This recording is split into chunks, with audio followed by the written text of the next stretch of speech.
1, 2. T-O-M. Teachers of Maat. Who am I? Today the scribe, been forever, but the name changes with the times. I come from a place where space is home. I go into realms where your face is gone. A change gon' come.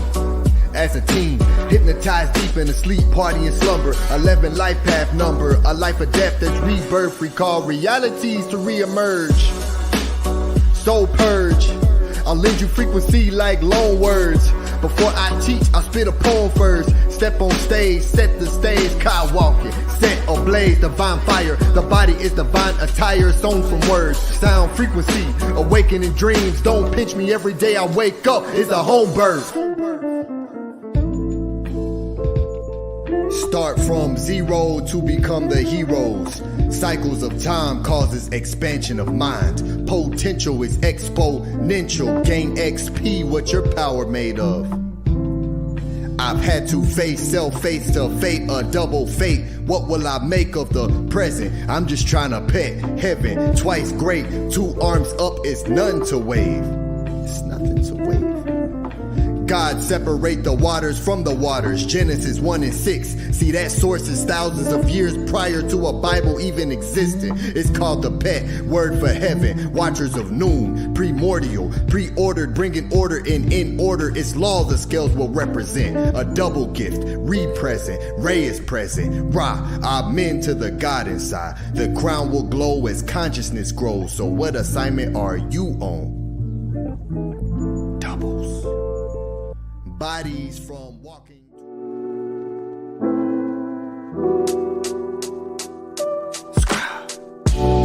I do my best to do my best. Lead with the left, heart out my chest. By step out of the flesh. On my crown is the Nemes, corona shining. I do my best to do my best. Lead with the left, heart out my chest. By step out of the flesh. On my crown is the Nemes, corona shining. Serpent mind winding in alignment. Straight from Orion, the origins. Dig into the root, Kim originals, the oracle speaking. Your aura is gleaming. The sons of God, Amen, Ra. Who can't afford a reason to fall below your own means, meaning reaching beyond the firmament ceiling. I see linguistics tricking us deep into sleeping. The way we live inception, I must be dreaming. Doubles, double L, square roots, mirrors, reverse the image. My grip is slipping. Almost forgot the point of the mission. Statement, point out all the contradictions. Blatant, truth lives where my eye is foundation. Yeah. Co-founded a nation, dictionary, study, spells can be scary. Etymology, this here is completion. Cycle circles, dualism, wisdom. I peddle flowers. 2 eyes are watching to see through the double realm I'm healing. Never out of what's within him. Infinite reasons, just like my brother Arcad. Always remain calm against demons. Death culture, to be alive here, it's a lie here. They crossed us into thinking that death isn't living. The lies are falling through my palms, arm wide, holes in my hand. The Pope's in command, I demand the throne back. Ancient teachings, I'm a throwback.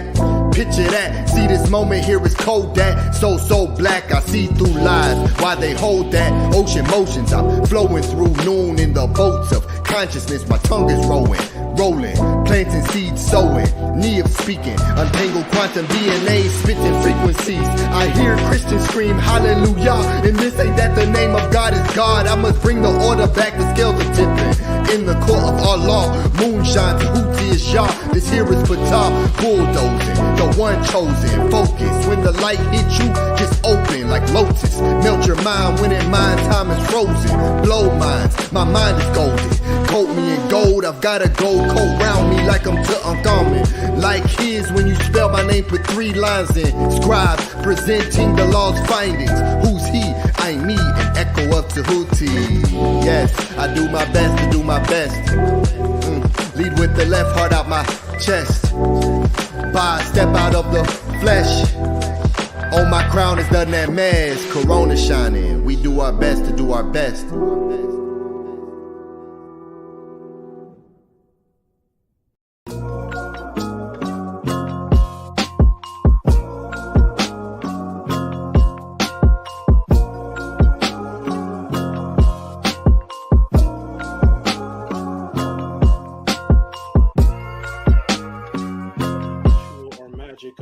this is the whole purpose of actually doing the Midnighter class on the Purim HERU, was to get everybody in the mind state of Hika, because the Purim HERU is a book of Hika. It's a book of magic. It's a book of immortality, out-of-body experiences. It's a book of several spells.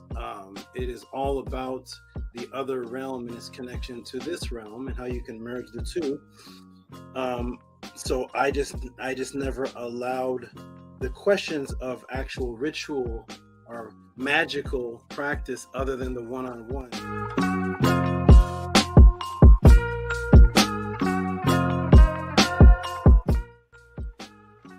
You'll see it looks like a sieve. Everybody know what a sieve is? No. A sieve is like a strainer. You can pour rice on it and only the water will go through, or you separate. It's like a screen. You pour something on it and it separates things. Thinner aspects can go through the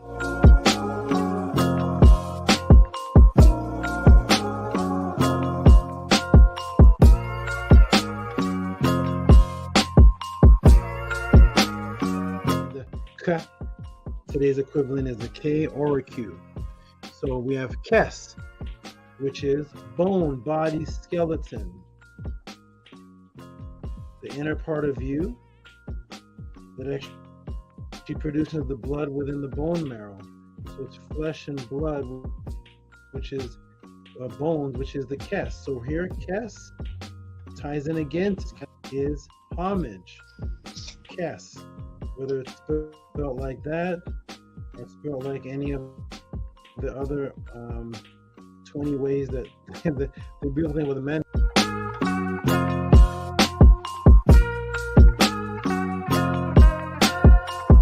Venus came from, and how Venus associates with an actual shining planet, and how that became the Lucifer of Christianity, which is the Luic cipher, the encircled light, which sometimes can be Venus, and sometimes can be.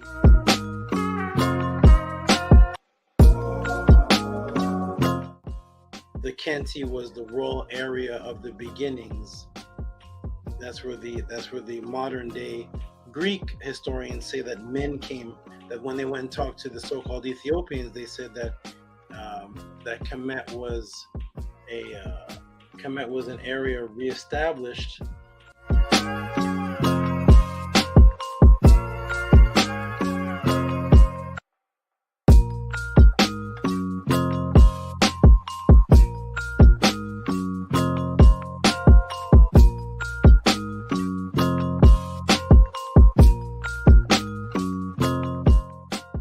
There is no spoon.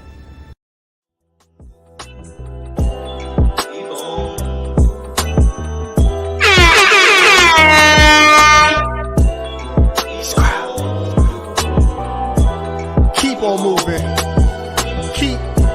Keep on moving. Keep on moving. Keep on moving. I had to relearn what a brother is. I had to relearn what a sister is. I had to relearn what a mother is. There is no other him. Watch your mouth, fix your lips. I am learning to compartmentalize what I find with my mentals. I could have been labeled mental voices in my head. If I speak to the wrong one, I'll be diagnosed schizophrenic. Creating pollution you can't escape from with Captain Planet. Where's Captain Planet? And it's exactly how they planned it. It's insanity, state in a state of sanity. But I'm the scribe, keep a record on the record. I break records. This, that, medu, nature, echo, living, lively, times 3, trinity. We are not the same, not even similar. Plant the seed, a man receive excellence, adoration, testaments, evaluation, literally. The love is real, yet they be hating. Salutations, I wait to master patience. Acting lackadaisy on your facts, I'm back by conscious beings. I am free, can't lock the wings in. The diction is firm, call me men. A man, 3 in 1, erection, protection, affirm. Spitting life into who I speak to like sperm. Creation is a whom I earned the right to fully see it through the heart as I rise through. Manu, Akut, lost it when I had to find you. I'm through, times two, dualism, we will align soon. As I meditate in my room, it becomes a space of pure truth aligned with my art. Verbiage a sign for more than the two eyes. I can see the veil underneath that other veil. Focus when I am locked in. I don't need a cell. Tell me you don't see the traps. Tower power over enemies, frozen over hell, reversing spells. Fell from the skies, the body is disguised. If you needed a sign, well this is it. I hope you read between the lines, left, right. After the first step, I write what's left in me. This is destiny, keep on moving, especially if you find blockage. No amount of pushback will stop this. This will get capped in stone, they cannot top this. Pyro, fire, Va is my attire. Inspire the ones chosen, the ones open, the ones spoken. From times when life was once spoken. Enchantments, Nesu, double tongue in motion.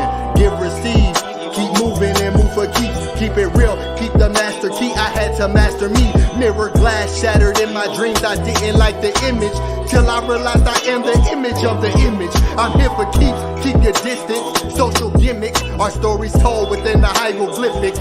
Mystics, just keep on living. We're gifted. Our stories told within the hieroglyphics. A language living, just keep on living. Keep on moving.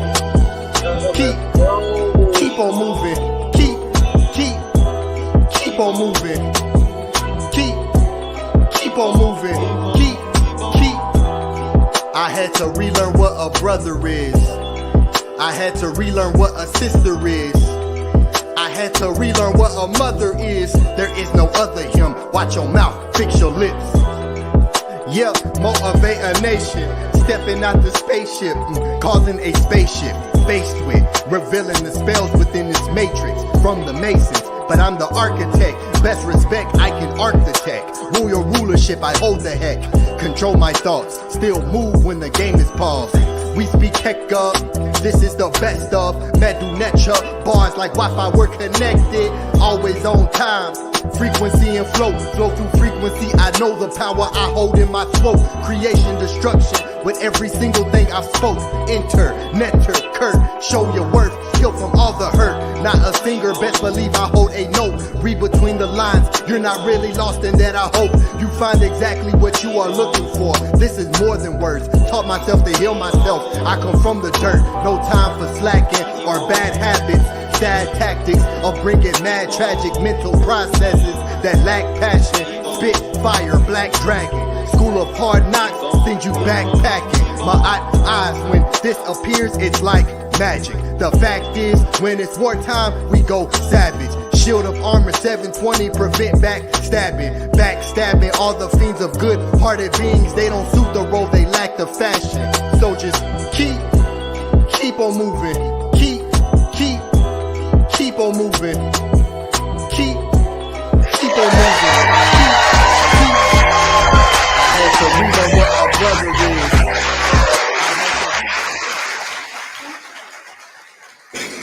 is. Hotep, peace and love. Can y'all brothers hear me? Yes. Hotep, peace and love. Welcome to the House of Aten, Study God Sundays. Ancient Tehuti and Teachings of the HERU presents the Prophecies of Neferty and the Lamentations of Khakheperre. Before I introduce everyone on the panel, we will begin, as we do every week, with our beautiful affirmation. On the count of 3, 1, 2, 3. Unki and Maat, Un and S, Nintet or Set and Maat, Minhapapat and Maat, Her and Hukui, Per Iku. I live for Maat. I exist within her. I do not speak in the place of Maat. Every day I advance towards Maat. My being is surrounded in darkness. I come forth as conscious light. Welcome, everybody. I am ATEF Rem Kem Maat. I'm the chairman of the organization, or the Chetu, the House of Aten, a student of the master teacher, the great Tehuti Amenhotep Ra, the host of this weekly study guide, House of Aten, a true follower of the truth based on ancestral artifacts, a lover of my people, dedicated to learning the metal netter and a defender of Maat. Next, we have the mighty general Ahati Maat. Ahati Maat was taught under the great Tehuti Amenhotep Ra. He has been a serious student and teacher of Kemetic culture and history for several years. He has written multiple books, including a textbook called Journey of Your Soul series, essays, and articles. Furthermore, he hosts in-person and online classes, weekly podcasts, and periodically creates documentaries. He also has experience in public speaking and academic debating. He is responsible for the creation of this weekly study guide, The House of Aten. Next, we have the mighty scribe, Ani Ptah Aten Tehuti, is a representative of the Neteru. He has been searching for the source since a young man and has now found it with Maat and the guidance of Saba Tehuti, who gave him his name to be a reflection of him as the Aten Tehuti. As he continues to dig and implement his studies to create the highest quality of presentations with factual information to teach his people, he also creates sound vibrational tones to heal the soul and break the spells of negative hypnosis. He uses sound vibration and conscious thought to recreate the mindset of the Neteru. And last but not least, we have the mighty Menkhu Meri Maat, is a student of the master teacher Saba Tehuti Amenhotep Ra and a follower of Maat. Menkhu is the Heb, the festivities organizer in the House of Aten, cultural enlightenment advisor and teacher, developer of the Pathways of Awakening, a director and producer of documentaries, researcher of ancient civilizations, and a researcher of the knowledge and spells. Welcome everybody to the House of Aten.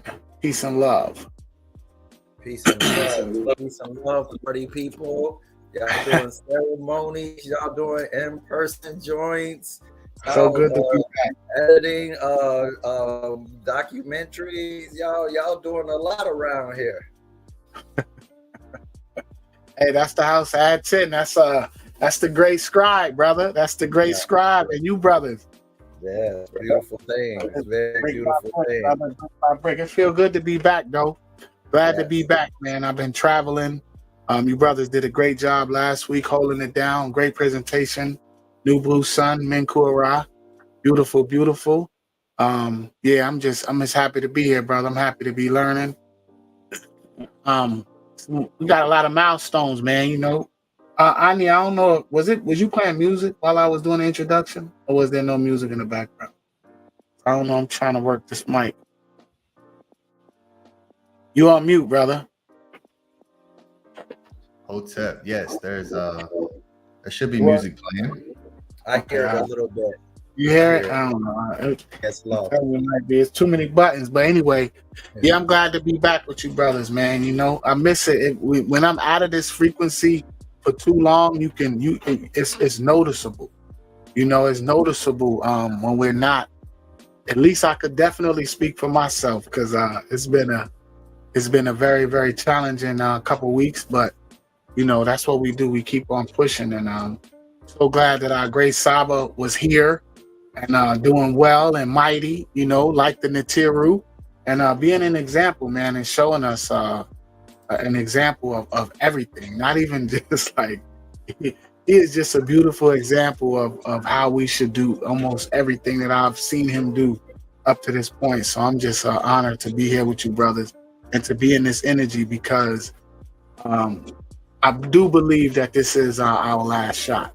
You know, I do believe that because when you look around, you know, it's a constant denial of the Neteru. It's a constant denial of the magic as it's happening. So you know, I just want to give a hinu to you great brothers and hinu to our master teacher Saba Tehuti Amenhotep Ra. Congratulations on your 2-year anniversary consistency. I got my 2-year, you know, anniversary. We amped up around here. We amped up. That's it, brother. That's it. Hey, listen, I'm trying to unlearn and relearn, right? I get so frustrated when I'm talking or I'm doing something that instead of like acting out, I'll just default to the affirmation. It'll just pop out or just pop in my head. I'm just trying to, you know, just stay on a particular frequency. You brothers know how it is, right? It requires work. It requires effort, man, to to maintain the type of frequency that we're supposed to be on, because we're surrounded by the ISFET, and it could happen at any moment. So, you know, to be here with you brothers, it's a beautiful thing. So I just want to give you brothers y'all flowers while we're here, and I can. So to for that. And to for you great brothers. It's always beautiful to see Saba happy. I feel like he was happy yesterday. I feel like he was able to receive, and he said it, right? He said he's going to rewatch the video. And so it's good to see him happy, especially after what just happened. And so, Henu to you, great brothers, because we're a part of something that he wasn't sure that was going to happen. And now it's happening because of your leadership, your discipline, us humbling ourselves. It's happening because of your strength and your courage and your bravery, and for us allowing the Neteru to work through us. So Henu to you, great brothers, because being alone is not fun, right? And so especially when you are, I don't know what it's like to be what Saba is, but sometimes he speaks about, you know, he wish he can have peers, or he could just sit back and teach with people, or he could just learn.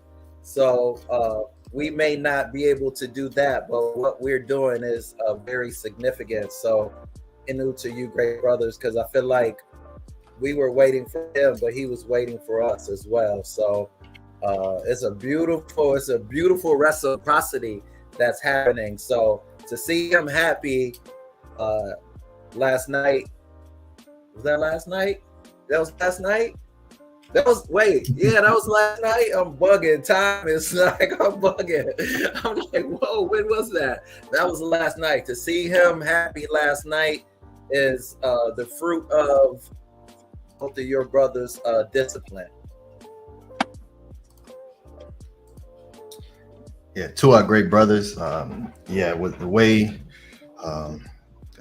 that we are constructing and putting together what we're doing as a group, and showing people that, you know, you can come together under one mindset and expand and grow, you know, without all the arguing and all the isfet that you always see, you know. So we're just, you know, we're representing the Neteru, Maat, and bringing it back to its source.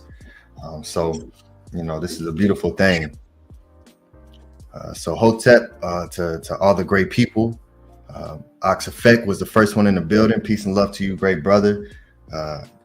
We did a t-shirt giveaway for the new House of Aten merch, and this brother also won one of these shirts. So congratulations to you, Oxafek. You can just reach out to me, message me or email me, either or, and we'll get you a House of Aten shirt out to you in the coming days. Peace and love.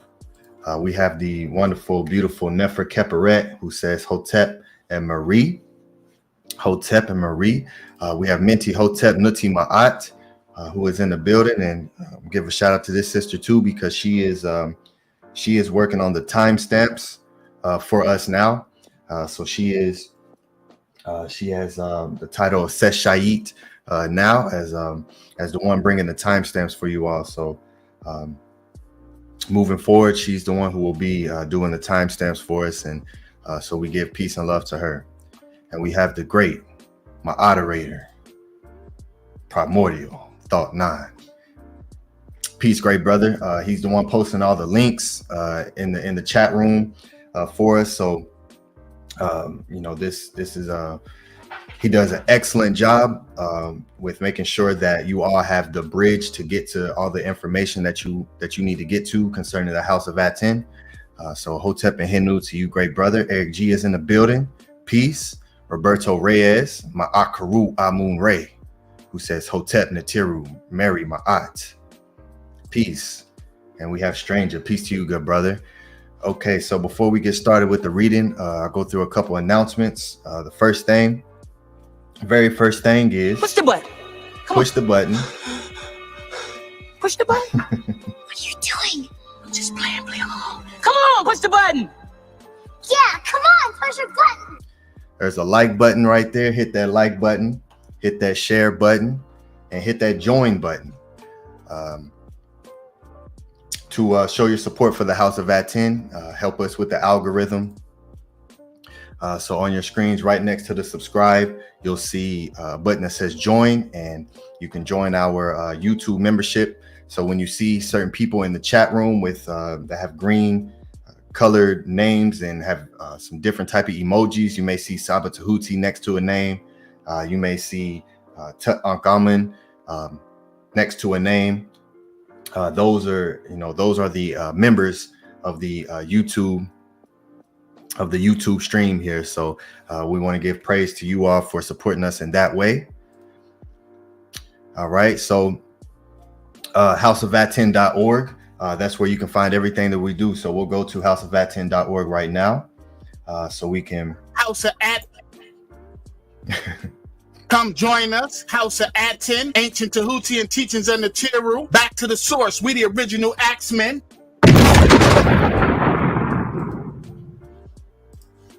houseofaten.org.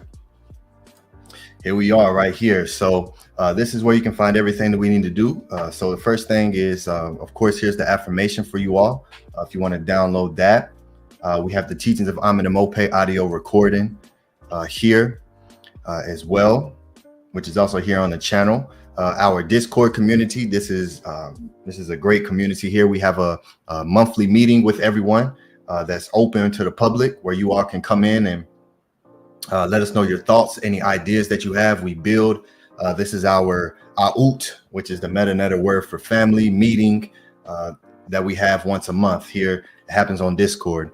And this is also where we post information for the Maat Wisdom Wednesday classes that I host for all of the members of the House of Aten. Okay, so it's a free class that I host for you all,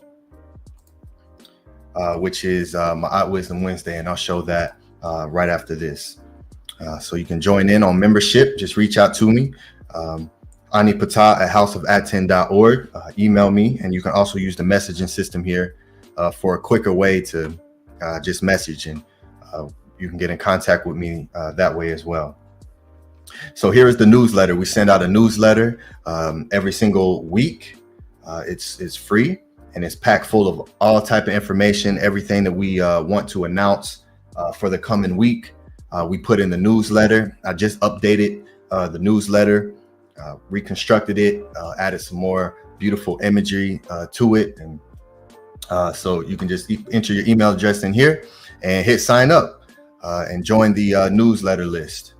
Okay, so now I want to show, here's the shop section. And we just added new House of Aten merch to the houseofaten.org website. So this is the beautiful merch that we are now providing for you all. So you can come to here and place your orders with me. So and here it is. You can message me on WhatsApp, or you can email me, either or, and that way we can get you your merch out.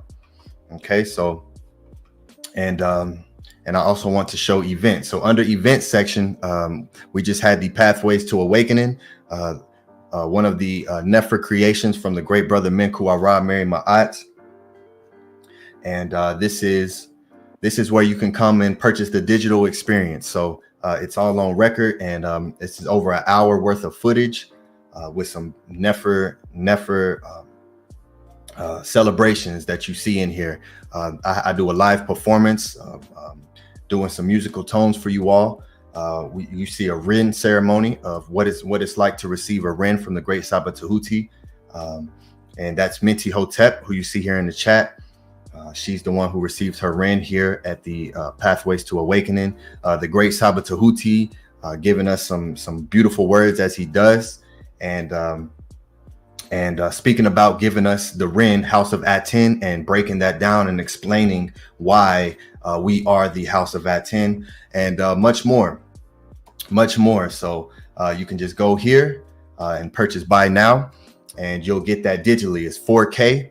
It's a 4K video, over an hour footage, and I also have a new tone that I put within this package. So you'll get an MP3 version of some new music that I titled Trinity Soliloquy. That's a part of this Pathways to Awakening digital edition version.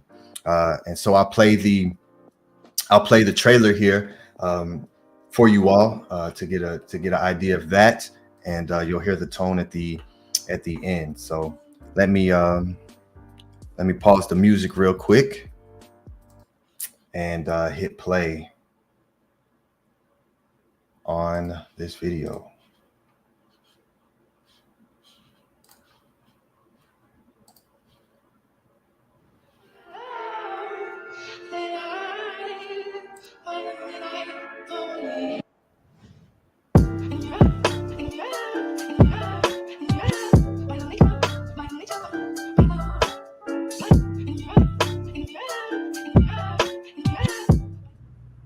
Hold your breath.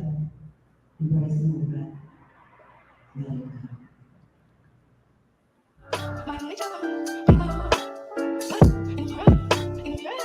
Word now, word for you got see proof. You can't feel the roof. Gone, just look up. I am true. Break in, forth down, make no move.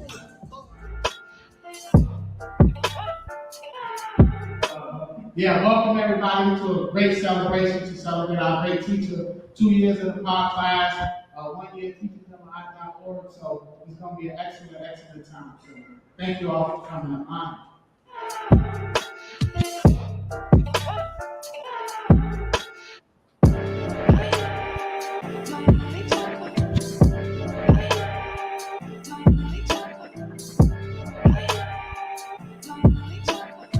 It was a symbolism, but there's a physical man right there. So I knew that when I set that whole thing up to mark it in history, because nobody would ever do it again, and it's never happened again.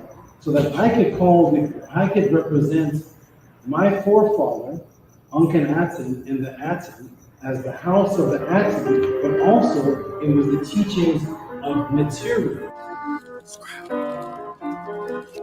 Trinity Soliloquy. A path less taken, no one sits adjacent. Stand on your square was before the Masons. See how 3 3s control just like the degree. Flow, fire. 3 2 is the point where you froze. Eyes closed, yet I can still see.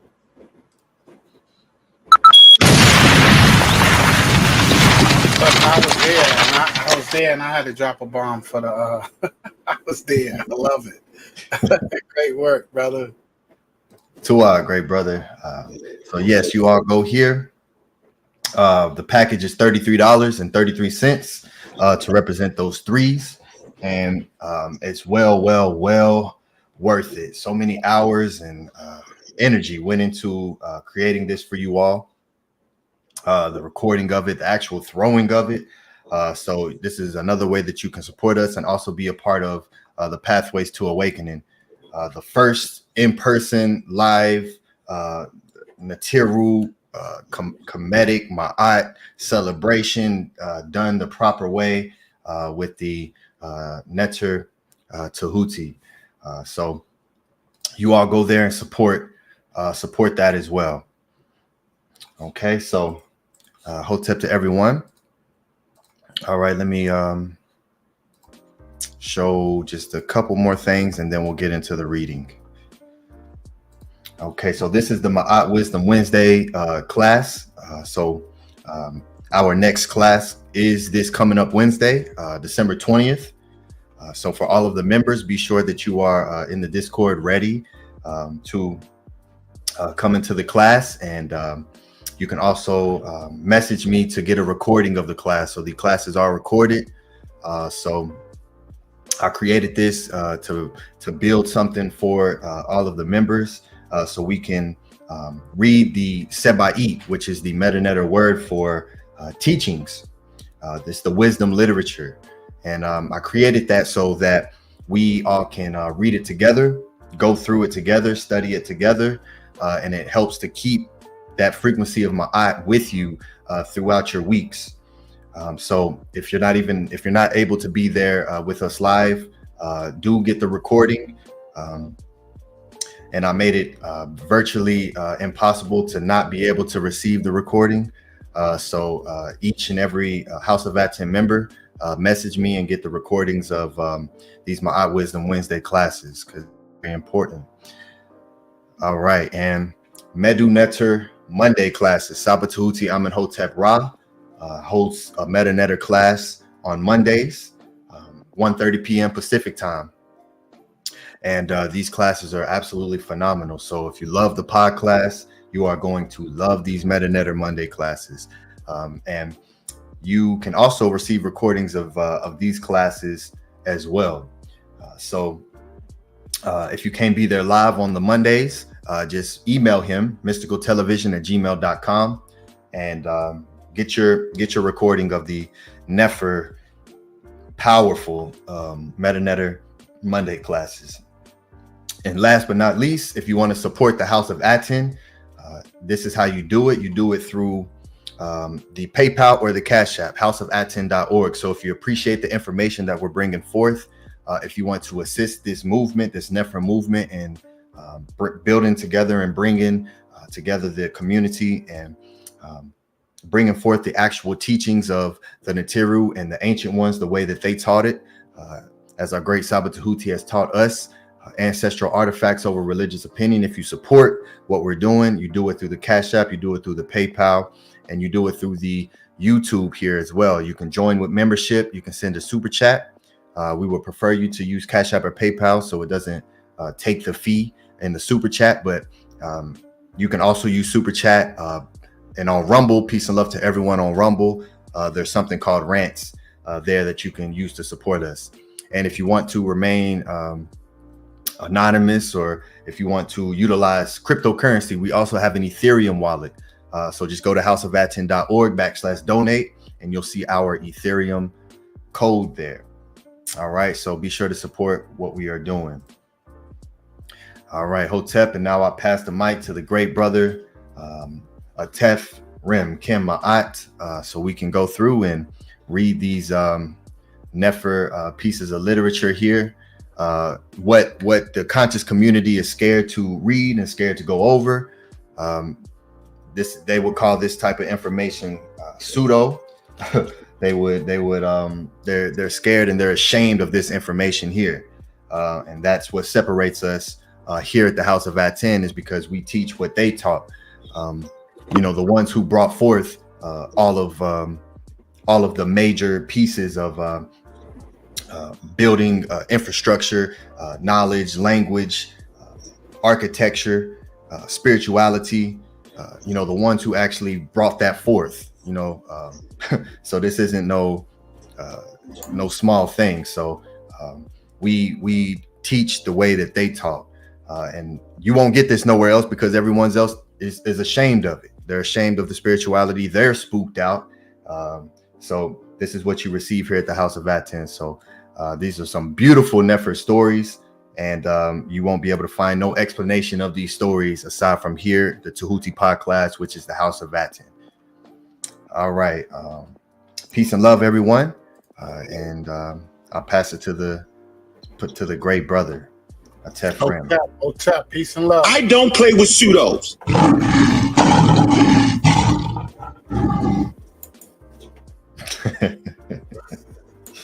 Oh man.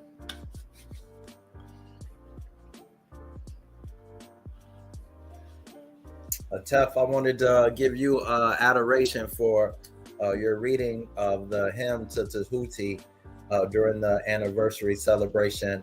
That was a flawless victory. I don't know how you read like that, so smooth and same tone and no mistakes allowed. So we appreciate your skills, great Netter. To a great brother. Can y'all hear me? I'm trying to load up the screen share. Yeah, we can hear you. Oh, and yes, while your screen is loading, I'll go through and I'll show some support that we received in throughout the week. I was going to show it at the end, but I'll go ahead and show it now. Okay. And show you all what our great supporters are about. Okay, so let me pull this up.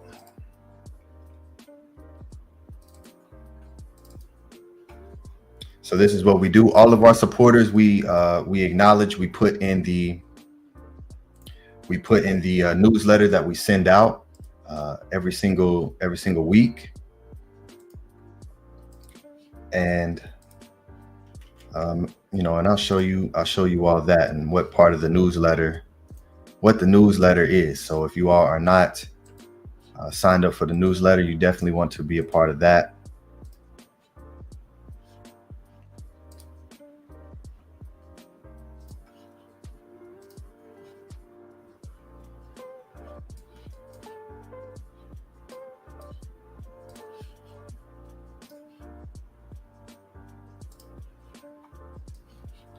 Okay, just one moment.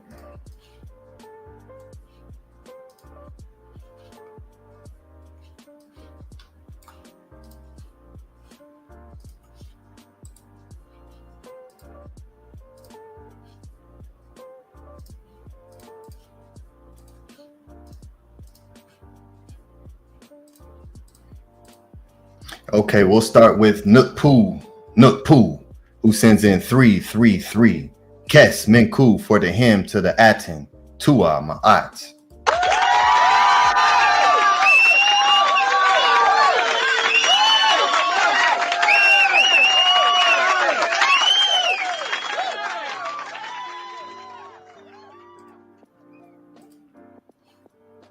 HERU to the good brother Nookpoo, who is very consistent with his support, and he sends in multiple. So Hotep and HERU to you, great brother, for your support.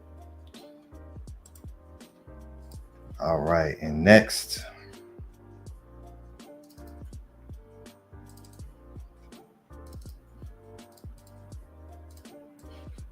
All right, next we have Robert E. Williams Jr., who sends in 2072 for who is Unc West? I'll watch the replay. Tua. I don't play with pseudos.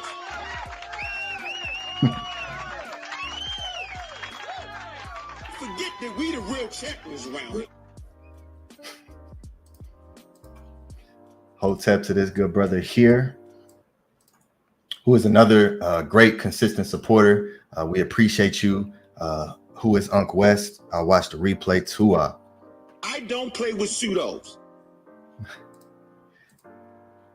All right, next we have the wonderful Nefer sister, Minty Hotep, offerer of light, who sends in 1001, the beautiful palindrome of the ones and zeros for Tua Ishin.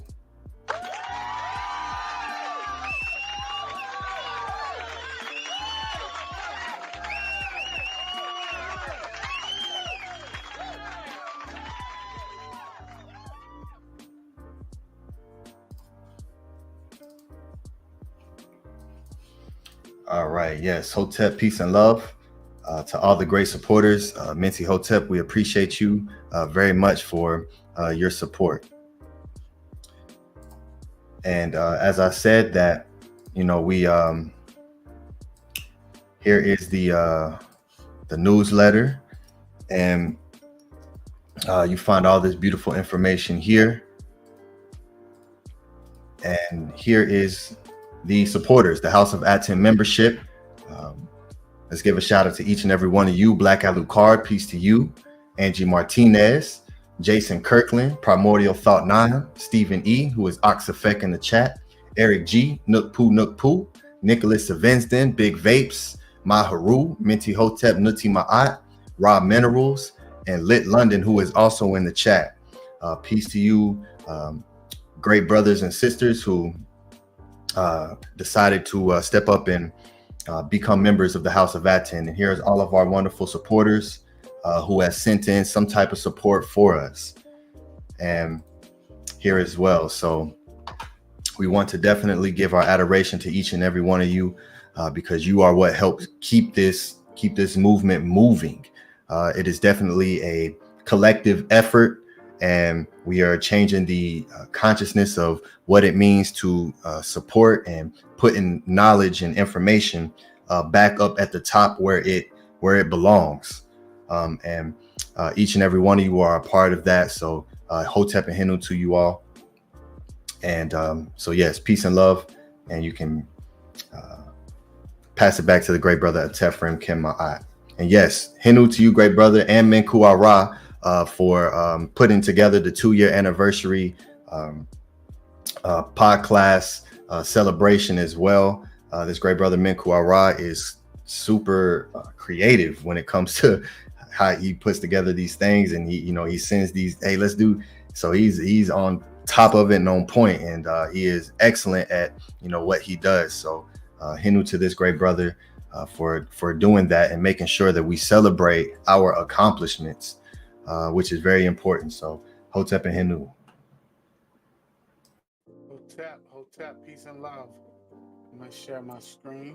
We're going to be reading from the literature of ancient Egypt.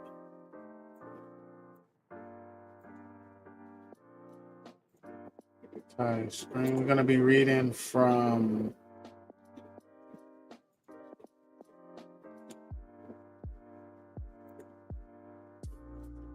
book right here. Is my screen sharing? My screen sharing, guys? Yes, it's sharing. Okay, so we're going to be reading from the literature of ancient Egypt by William Kelly Simpson. And we're going to be starting on page 211 from that book. And we're going to start with the Lamentations of Khakheperre, Seneb. The author of our Lamentations. How's my sound? Can you hear me? Yes, yes, good. We can hear you. Put a 9 in the chat if you all can hear him clearly.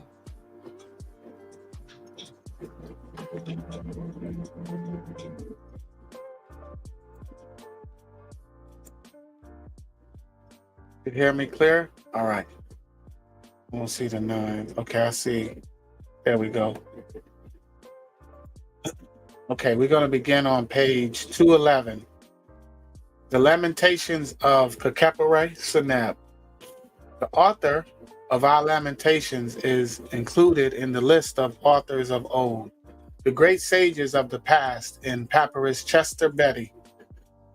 Our text recalls the admonitions of Khakheperre, the prophecies of Neferty, and the man who was weary of life. In common with the first two, it describes the plight of a disorganized land in a time of troubles. Like the third, it has a discourse with the man's other self. If it were not that the Lamentations is a dialogue with the heart, and the man weary of life, a dialogue with the soul, or Ba, one might suspect that the Lamentations represents a reworking of the lost beginning of the latter. The text is written on both sides of the writing board of Dynasty 18 in the British Museum, EA 5645. It was probably composed in the Middle Kingdom or the Second Intermediate period. The board is covered with a network of string over which stucco has been washed to form the writing surface. It is pierced for suspension from a wall or hook. The last line in the text is complete but lacks any indication that it represents the end of the composition. Perhaps the composition was continued on another tablet. See R.B. Parkinson, The Text of Khakheperre, Seneb, New Readings of EA 5645, and an unpublished Orkish Khan, JEA 83, 1997, 55 through 68, Khakheperre Seneb, and Traditional Belles Lettres in P.D. Manulian, Ed. Studies in honor of William Kelly Simpson, Boston, 1996. Page 647 to 54. See bibliography. We'll begin on the recto side. The gathering together of sayings, the pulling of phrases, the search for words by an inquisitive mind, which the wild priest of Heliopolis, Sine's son Khakheperre Seneb, who is called Aku, wrote. He said, would that I had unknown speeches, erudite phrases in new languages, which has not yet been used, free from usual repetitions, not the phrases of past speech, which our forefathers spoke. I shall drain myself for something in it, and given free rein to all I shall say. For indeed, whatever has been said has been repeated, while what has once been said has been said. There should be no boasting about the literature of the men of former times, or what their descendants discovered. The speaker has not yet spoken. One who will speak now speaks. What another has found will be said, not a tale of telling after the fact. They did it before, not yet a story for future telling. Such is seeking disaster. It is falsehood, and there is no one who shall recall such a man's name to the people. I have said these things just as I have seen, beginning with the first generation down to those who shall come afterward, when they too shall imitate the past. Would that I might know what others did not know, even what has not yet been repeated, that I might speak and my heart answer me, that I might enlighten my grief to it, and that I might thrust unto it the weight which is on my back, and speak thoughts about what afflicts me, that I might express to it what I suffer through it, that I might speak, about my feelings. I am thinking about what has happened, things that have come to pass throughout the land. Changes are taking place. It is not like last year. 1 year is more troublesome than the next. The land is in chaos, has become my destruction, has been made into a state of unrest. Justice has been cast out, and evil is inside the shrine. The designs of the gods are disturbed, and their prerequisites are passed over. The land is in dire state. Mourning is everywhere. Towns and districts are in lamentation. All alike are grief-stricken. The back is turned on anything of worth. The tranquil are distressed. Troubles occur daily, and the face shrinks from what is about to happen. I will say my say about it, for my limbs are heavy laden. I am distressed in my heart, and it is painful to hide my thoughts about it. Although another heart would break, a stout heart in a different situation is the companion of its master. Oh, would that I had a heart that knew how to suffer. Then I might alight, and I would load it with phrases of misery, and I might drive off to it my suffering. Verso side. He said to his heart, come now, my heart, that I may converse with you, and you may answer me my sayings, that you may interpret for me that which is throughout the land. For those who were radiant in white garments have been cast down. I am thinking about what has taken place. Misery is ushered in today. By the morning, the strangers have still not passed away. Everyone is silent about it. The entire land is in a serious plight, and there is nobody free from wrong. All people alike do it. Hearts are dejected. The one who gives commands is now one to whom commands are given, and the hearts of both are quieted. One rises to these things daily, and hearts have not thrust them aside. Yesterday's state is like today's because of the passing by of many things. The continent is perplexed. There is no man wise enough to know it, and there is no man angry enough to speak it. Every day one wakes to suffering. Long and burdensome is my suffering. There is no strength for the wretched to rescue him from one stronger than him. Silence about what is heard is painful. It is miserable to have to give an answer to the ignorant. To oppose a speech makes for disaffection. The heart cannot accept truth. A reply to a speech is insufferable. All a man wants is his own talk. Everyone is based in crookedness. Precision in speech is abandoned. I speak to you, my heart, that you may answer me. Yet a heart which is appealed to cannot be silent. The needs of a servant are like those of a master. Plentiful now are the things which weigh upon you.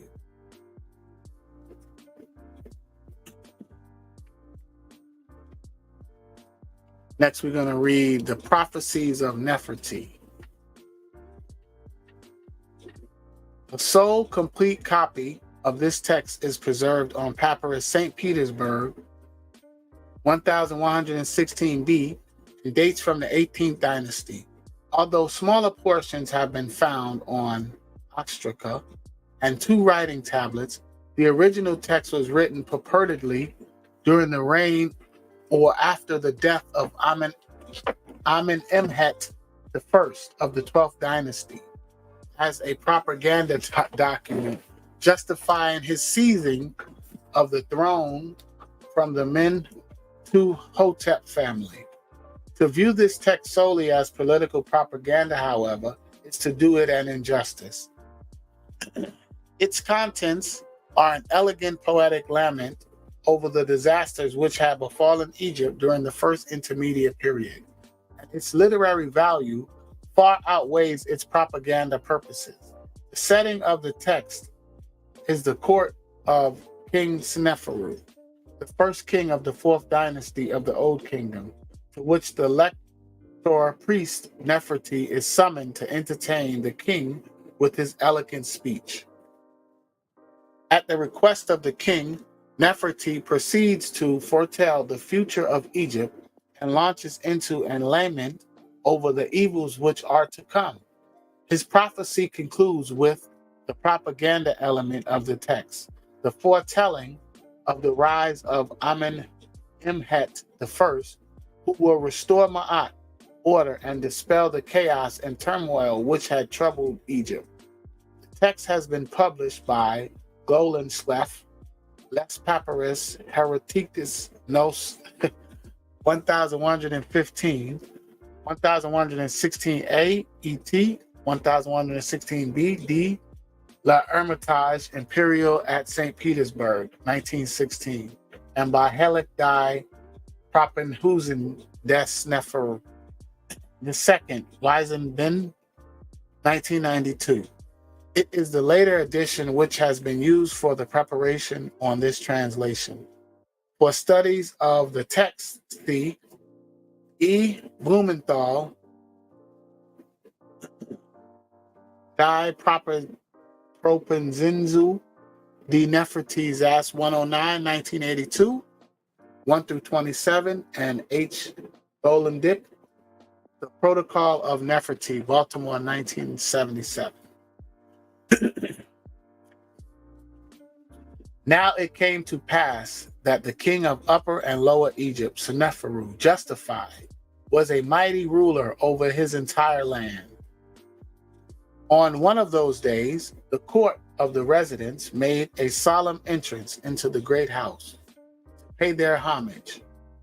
Then they took their departure after they had paid homage.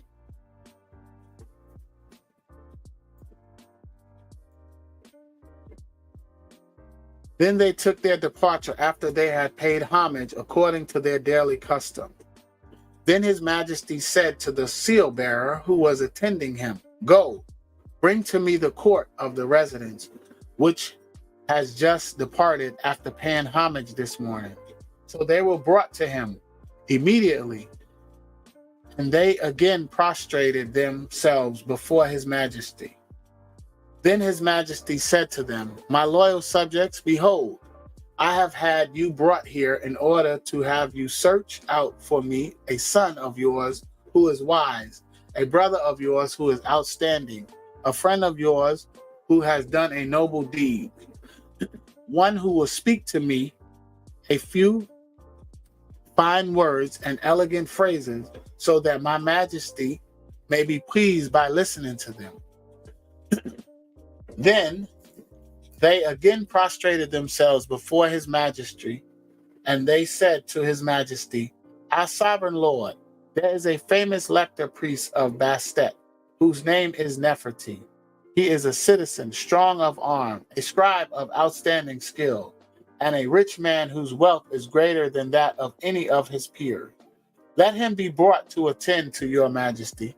Then his majesty said, "Go bring him to me." So he was brought to the king immediately, and he prostrated himself before his majesty. Then his majesty said, "Come now, Neferty, my friend, speak to me a few fine words and elegant phrases, so that my majesty may be pleased by listening to them."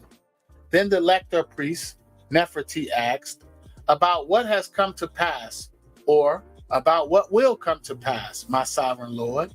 And his majesty answered, "About what will come to pass, for today has already occurred and is past and gone." Then he stretched his hand toward a box of writing materials, took a scroll and palette, and proceeded to record the sayings of the lector priest Neferty, the wise men of the East, the servant of Bastet in her glory, the son of the nome of He pondered on what would come to pass in the land, and foretold the misery of the East when the Asiatics would invade in their might, terrorizing the hearts of the farmers and seizing the oxen at the plow. And he said, "Arise, O my heart, weep for this land wherein you were born. Falsehood is as the flood, and behold, evil is spoken with impunity. Behold, nobles are deposed in the land where you were born. Become not weary, though it be before your very eyes.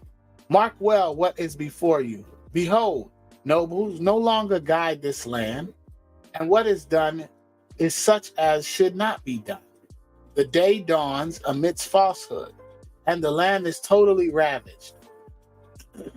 Not a trace remains, not even a fingernail, due to its veiled fate. The land perishes, and there is no one who cares for it. There is no one who speaks out, no one who makes lament. In what dread state is this land? The sun is obscured and gives no light to men, and gives no light that men may see.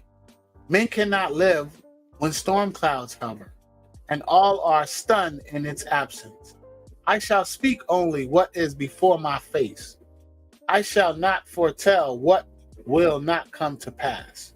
The river of Egypt is empty, and the waters may be crossed on foot. Men search for water that the ships may sail, but the watercourse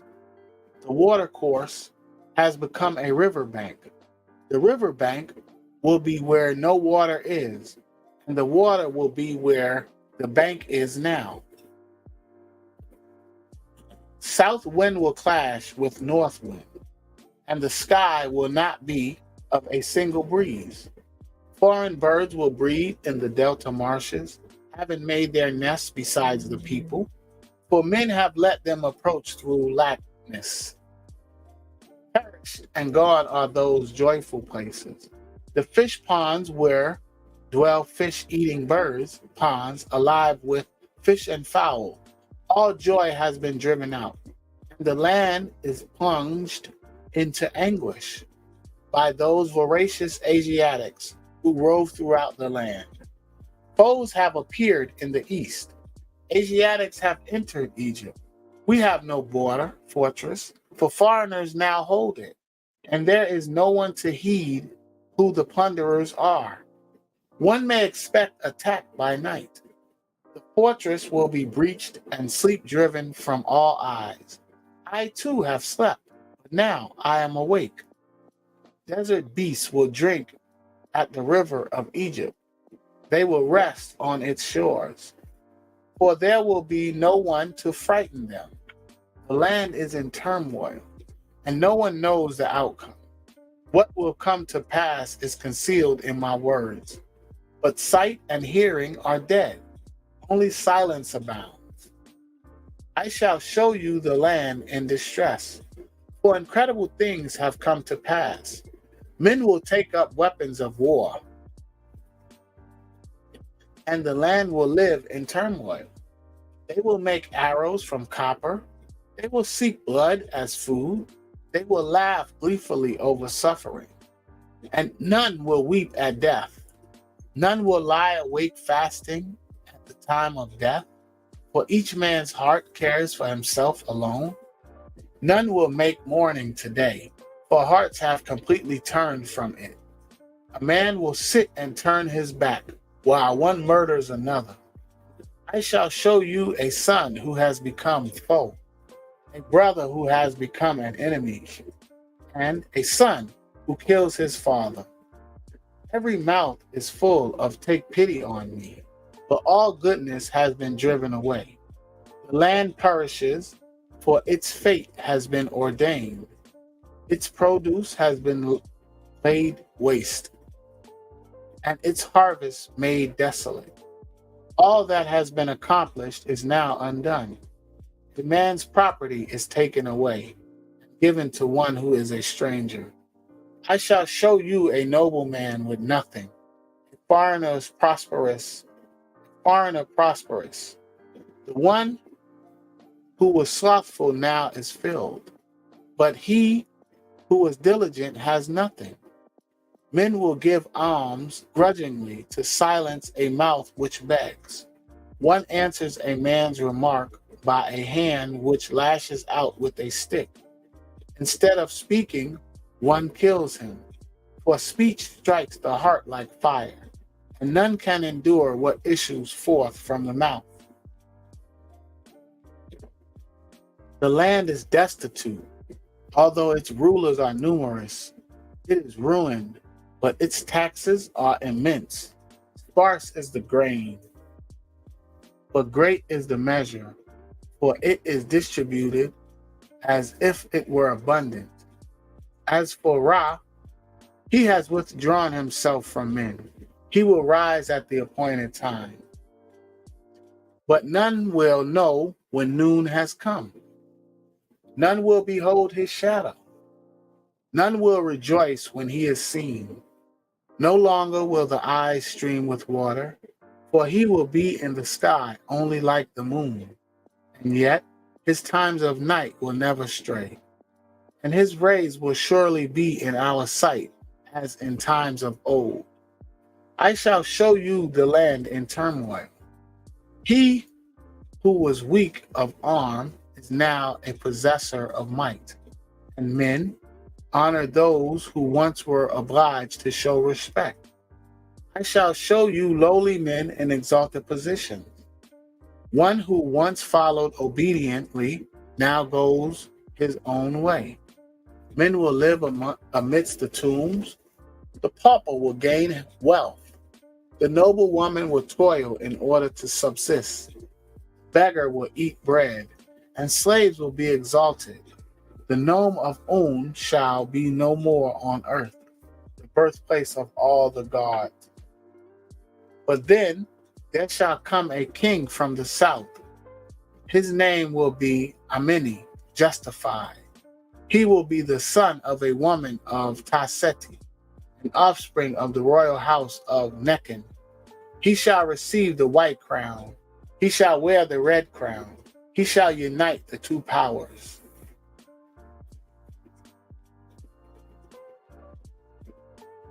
He shall justify the two lords with that which they desire. For the field encircler will be in his grasp, the oar in his control. The people of his time will rejoice. For this son of a man will establish his name forever and eternity. But those who fall into evil, those who raise the cry of rebellion, they have lowered their voices through dread of him. The Asiatics will fall before his sword. The Libyans will fall before his fire. Rebels will fall before his wrath, and enemies will fall through awe of him. For the uraeus on his brow will subdue his enemies for him. He will found Inbu Heka, so that never will Asiatics be permitted to come down to Egypt. They will seek water in the manner of beggars, so that their herds may drink. Then Maat will return to her throne, and chaos will be driven off. Joyful will he be who will see these things. He who will serve the king. The wise men will pour water for me at my tomb. When he sees my prophecies fulfilled, it has been well transcribed.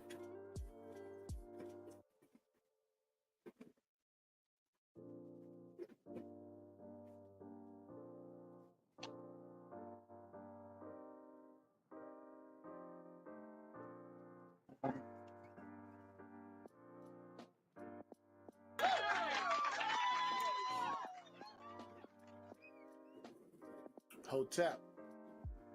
Can y'all hear me? Am I back?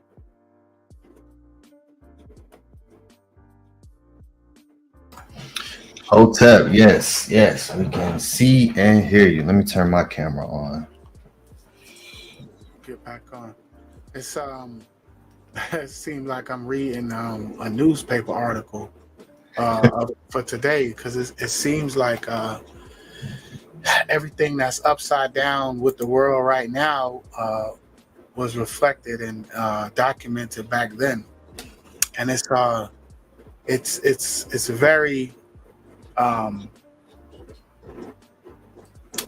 very, I don't want to use the word ironic, but very strange. I was thinking of something as I was reading. It seemed like everything was relevant. It's as if I was reading the LA Times or the New York Post or something like that, as far as the upside down, the confusion.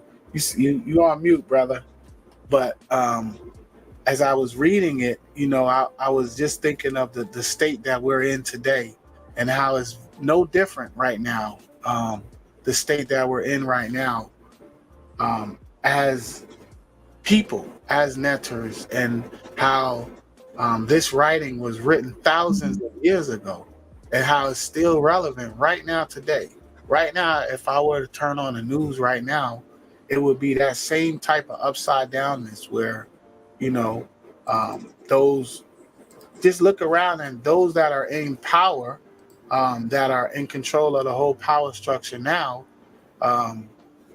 it was stolen. Like it was stolen.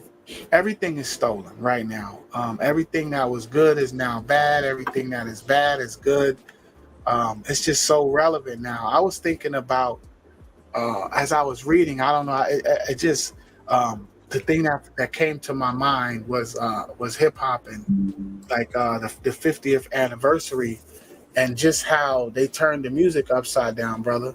How I was reading the new introduction of the tones, and just thinking about where we're at, what we're doing, and I was thinking to myself, and I was just having these thoughts as I was reading, right? Because it was like, man, like this is relevant right now. I'm reading the New York Post, I'm reading the New York Times, and I was just thinking about like where's where's the solution? Like where is the besides Maat, because we know that Maat is the foundation, right? Is the truth, period. But like, how do we establish that? So I don't know, but hip hop came to my mind as I was reading, right? And I was just thinking of all of the haves and the have-nots, because once upon a time, the artists of back in the day, they didn't have much as far as these colonizers, what we've exchanged for money, right? So they didn't have a lot of money, financial spoils of what they were doing, although they were speaking very positive. The messages were different than they are now, right? Fast forward right now, everything is negative with the music for the most part.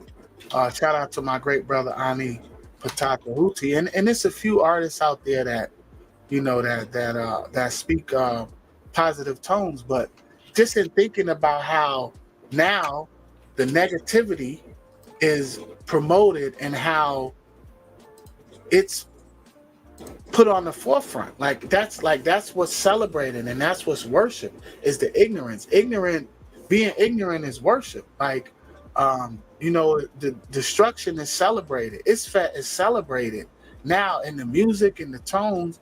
And and I was like, not trying to be hard on these brothers and sisters that are out there making all of this money, but I can't help but say to myself, okay, so we've been doing this for 50 years, and you got some brothers and sisters that are out there that are really doing good and able to change the lives of some of their friends and family members. But where's the hip hop hospitals? Do we have any hospitals? Like, do we have any artists, like, with the money, with the millions and millions and millions of dollars? Has anyone established a hospital or a school? As I'm all of this is coming to me as I'm reading, and I'm like, I'm relating it to today, and I'm like, okay, we do have people like that have what we would call the financial wherewithal, but what are they doing with that money? They buying gold chains, and where's the schools at? Like, where's the support for positivity? Where's the support for Maat in the music? Because for me, I have to credit the music with part of my early journey and even part of now. Shout out to Killer Priest, and like I said, like I gave him adoration yesterday for introducing me to my teacher, but it was because of his music and his tones. I definitely appreciate what he brings forth in his art. He's definitely one of the greats. I love what he brings forth, and he's very creative, very positive brother. The music is very it's very motivational and inspirational. So he knew to that brother and his platform for being a early beginnings of what we have right now, right? As far as being introduced to our great teacher. But we don't have a hip-hop hospital.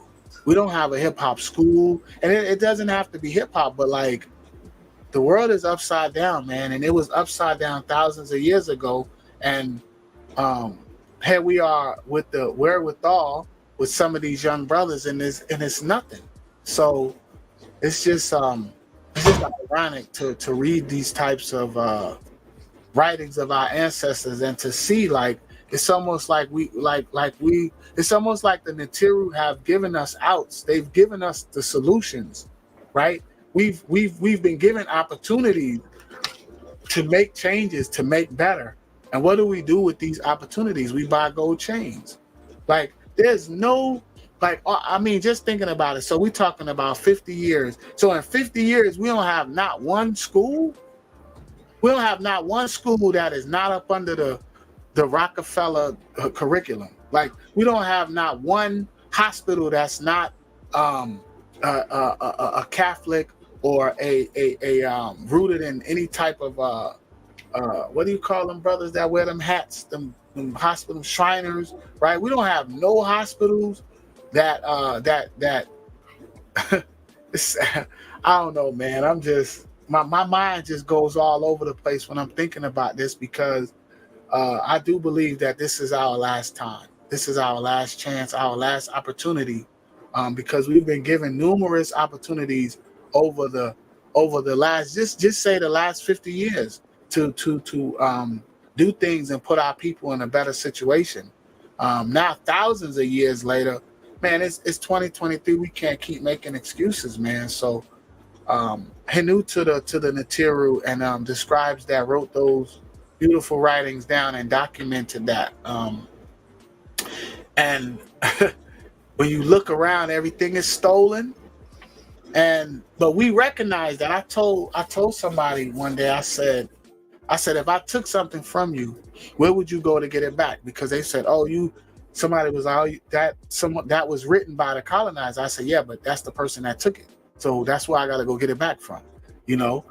So HERU to our great teacher for interpreting and translating a lot of the answering the questions, and, you know, shedding deeper insight into what he sheds on and breaking the mysteries of our ancestors, because we need it, man. We upside down right now.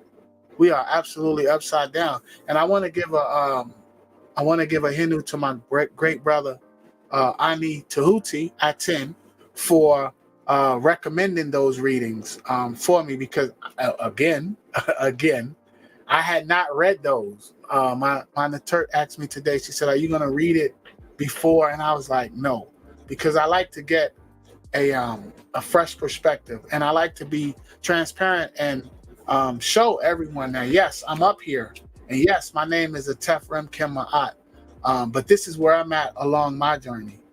This is where I'm at. I'm not familiar with that. I had never read that prior to me reading it now, but I read it now.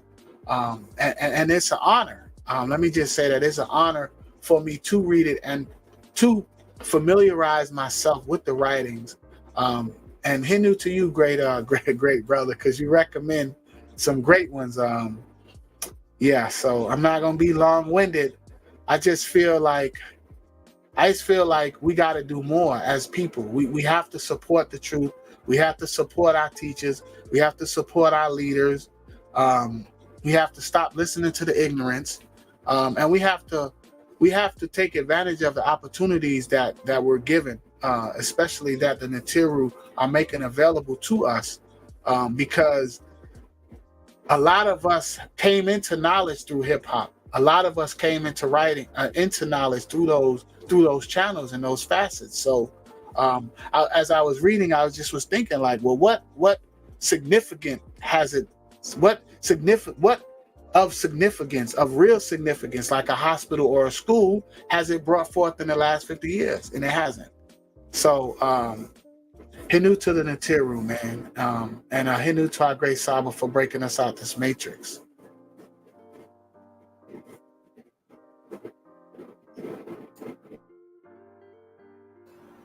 Go ahead, good brother Menkhu Ara. HERU to you brothers for putting tonight's presentation together, tonight's teaching, for Ani Ptah recommending this piece, and for you reading it, great brother Tef. And I echo so much of what you're saying. When you were reading and I was following along, I was like, this sounds like the news. This sounds like a reporter straight up talking about what was happening during that time. And so I want to share a few things that stuck out to me. The first line was, everyone is based in crookedness. Precision in speech is abandoned. And so that stood out to me because, you know, there's so much corruption in the world, and you know, why this is so necessary, this energy that we're in, and why Saba is such a powerful holder of wisdom and culture and such a powerful messenger, is because there's no order. There's hardly any order. Politicians are wilding out. Hip hop culture, like you said, does not represent the people.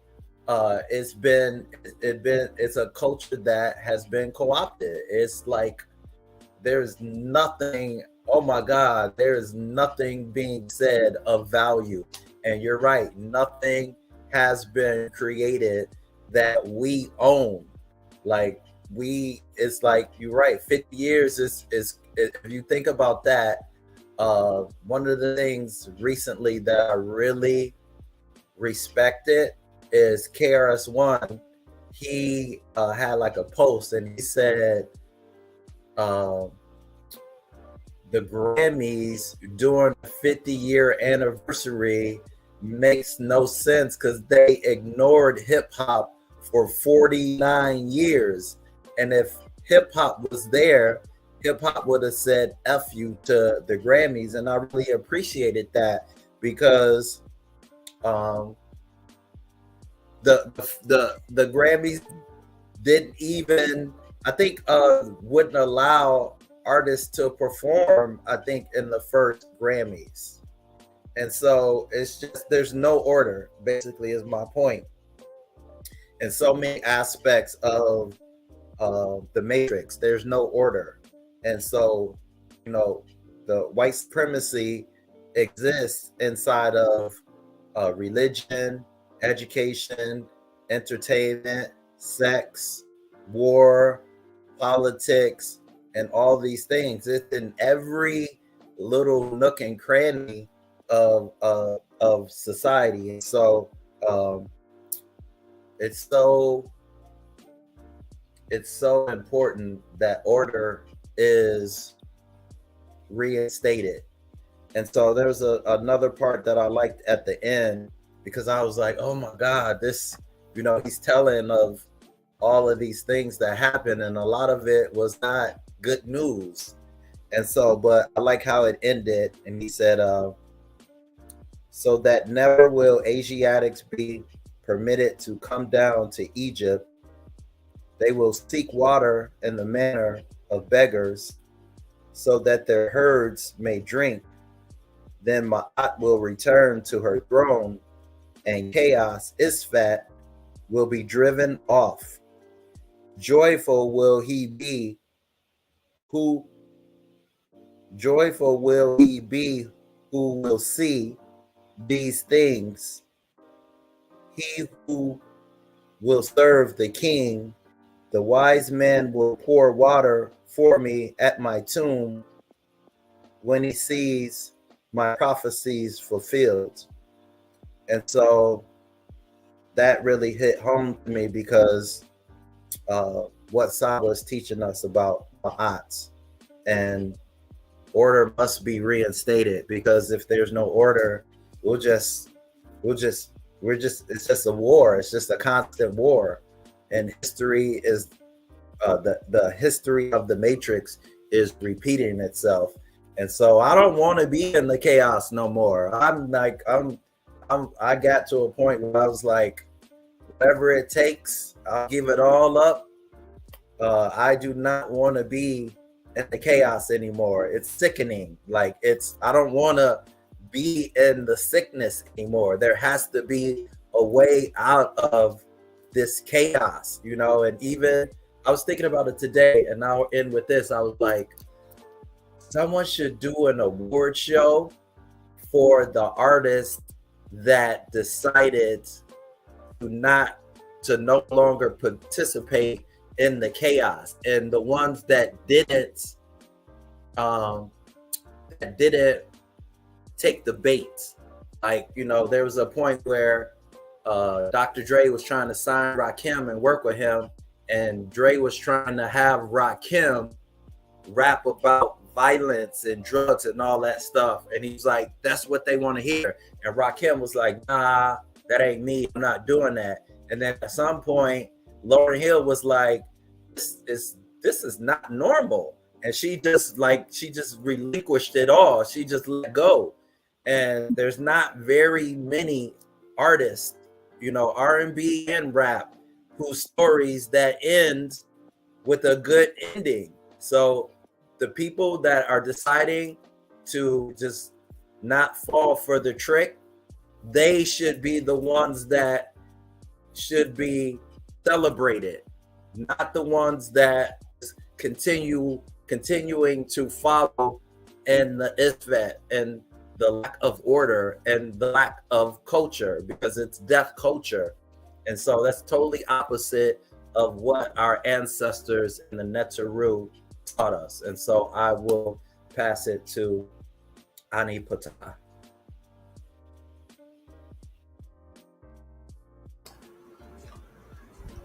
Yes, Hotep, wonderful Nefer words. Is I agree with both of you wholeheartedly.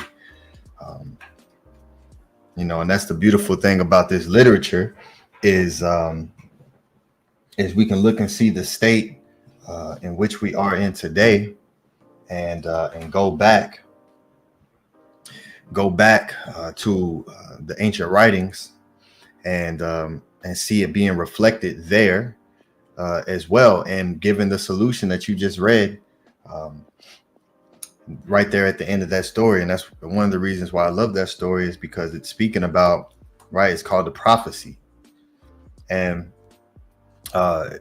in the beginning it brought up the Nesubiti Seneferu, which is he's the Nesubiti of what they call the fourth dynasty. He's the first one of the fourth dynasty. So for it to be attested, the actual story of the writings being attested to him, Seneferu, and then later in the story it goes to the Asiatics, what they call the Asiatics. But first, before I get to that, I want to talk about the first one, the Khakheperre, and I want to bring up a couple things from Khakheperre that was beautiful, that I love. Okay, let me share my screen, because I take screenshots as we read them. Okay, and here's one that I love, right? And he said to his heart. So again, speaking about the Eve and what the Eve really means, and so when we have these English translations, this is why I always recommend the meta classes, and to take time on your own to start to study and learn the Medu Neter, because when you read this, it'll give you the English translation, but it's just such a small point to try to describe what the Meta Neter words mean. And so when it says he said to his heart, "Come now, my heart," without knowing the original teachings of what the heart really means and what it symbolizes and what that word is, it just diminishes the overall message being told. But it's speaking about, right, how you're speaking to your heart, and that word is Ebe, which goes right back to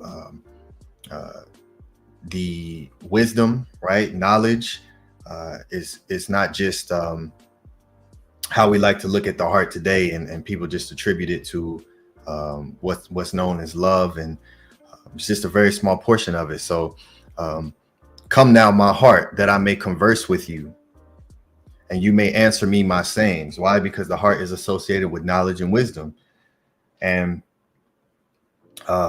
is a place of where your consciousness exists as well, which is what we do, right? That's the whole teaching on the scales of the Makait, is the feather and the Ebe, right? It's so a lot of people think that your consciousness exists in your brain, and that's an illusion, because we see through our eyes on the initial surface level, and you just automatically put your perception and your consciousness here in your head, but we taught that it actually exists in the Eve, and that's where you would go to actually find answers.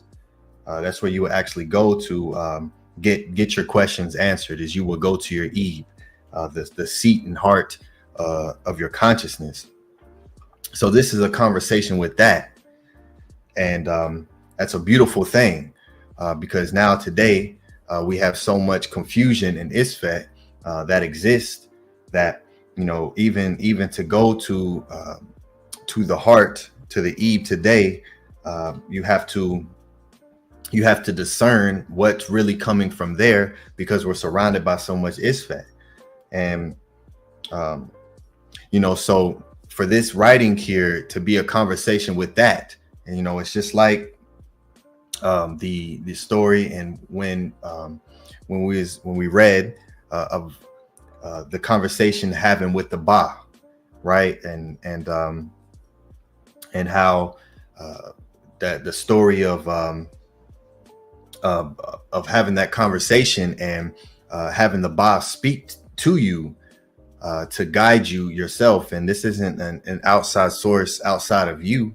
This is you speaking to other aspects of yourself, which the Ba is one of the 9 aspects, which is the heart here. Eve is one of the 9 aspects, and they all have their own consciousness. And we see that through the writings, and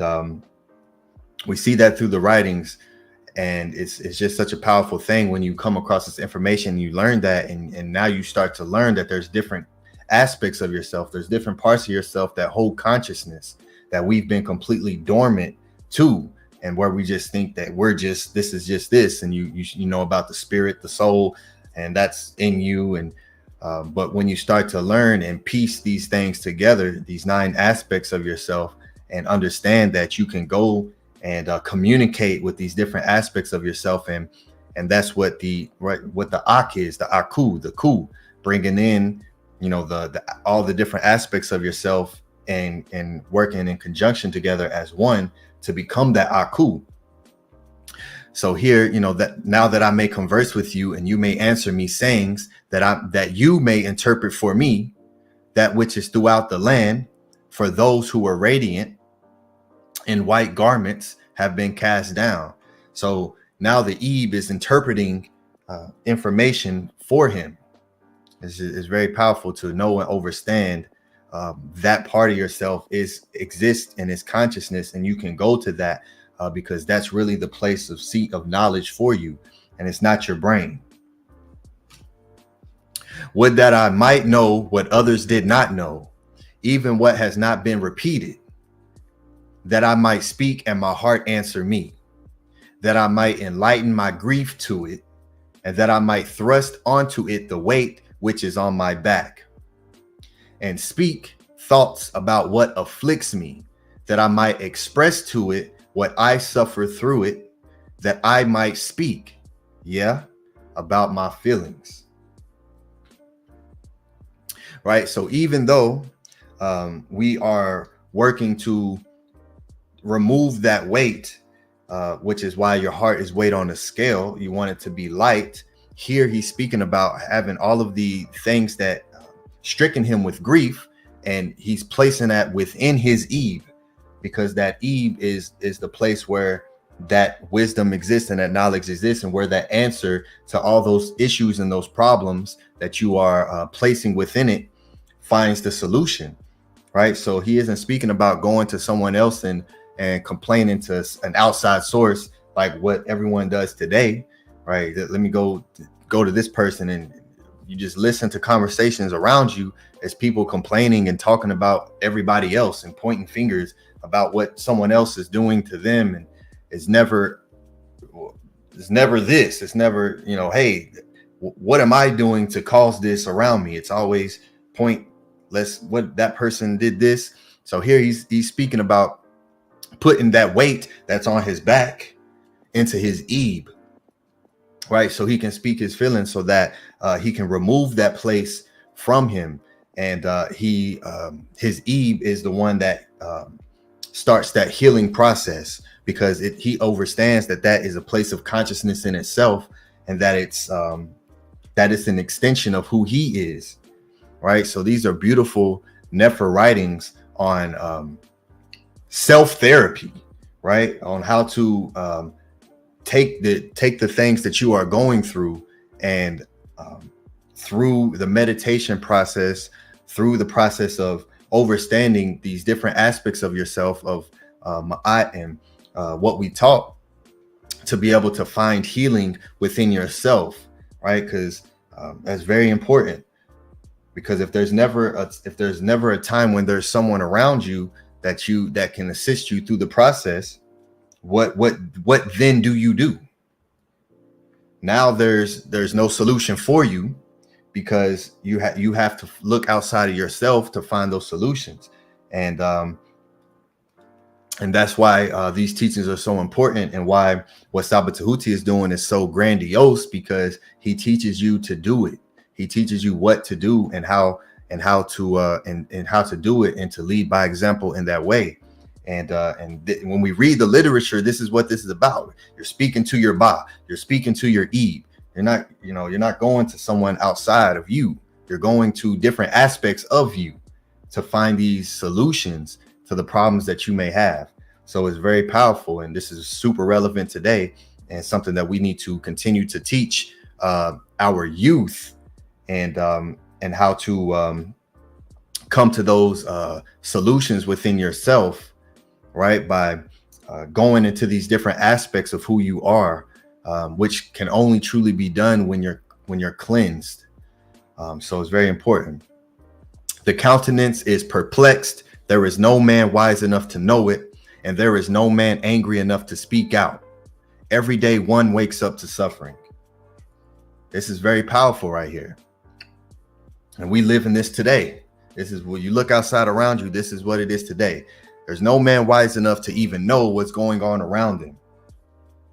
People are just like what the great brothers was speaking about, and putting themselves in these through the sound vibrational tones that they're given.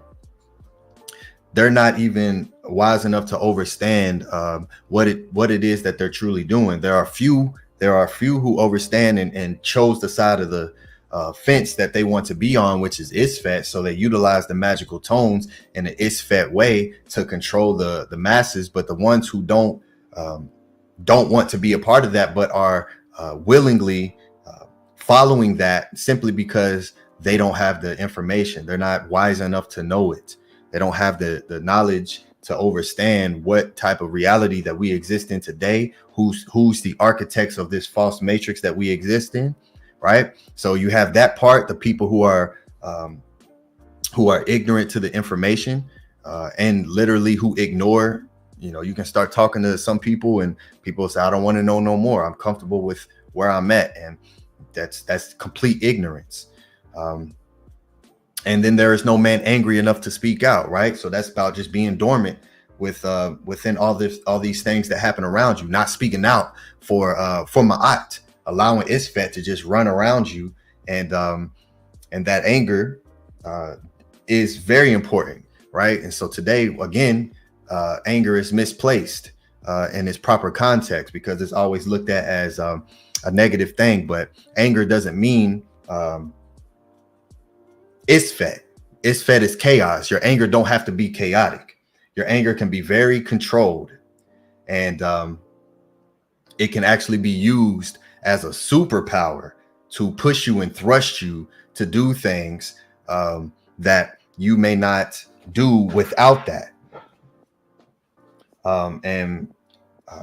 It's super important. So now, there's so much comfortability through eating the fake steaks, that now there's not enough anger. We don't have enough anger as a people to want to find these solutions to these problems, and actually exercise the things that we can do daily to put ourselves in a position to speak out and start to change these things. There's too much fear. There's so much fear that everyone lives and exists in, and afraid to speak out, to use your words, your tone, your sound vibration, because that's the weapon being used against you. So every day one wakes up to suffering, and people are okay with that. And that's why, the House of Aten and what we're doing is beyond just, we're not just, bringing forth information without understanding this. It's a slow process of reprogramming the subconscious to understand, one, where you're at, and that the countenance is perplexed, and that you live and exist in a complete Isfet reality, and that you're being controlled by the sound vibrations that's being pushed to you, and to build up that that anger, right, and to take in the energy of Ma'at within that and utilize that for power, right? There's someone, if you have two people who are angry and they come together and they clash, the one who is in a chaotic state will always lose to the one who knows how to control that every single time, right? And it's just about its energy, right? The energy cannot be destroyed or created. It can only be transformed. So you take that and you learn to transfer that energy into different places. So so you find those different type of outlets.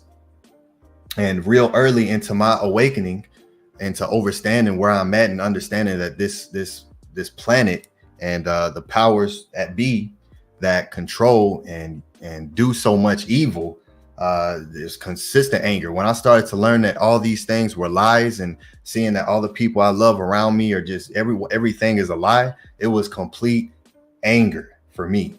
I was livid, because it's like, what if no one knows this or notices this, what's the point, right? And that's early in the beginning of the journey. So, but I learned how to utilize that, and I put that in certain tones and music. And I performed the song on here on the channel once, where I was it's called Johnny Omnipresent, and I was talking about the yin and yang of different aspects of myself,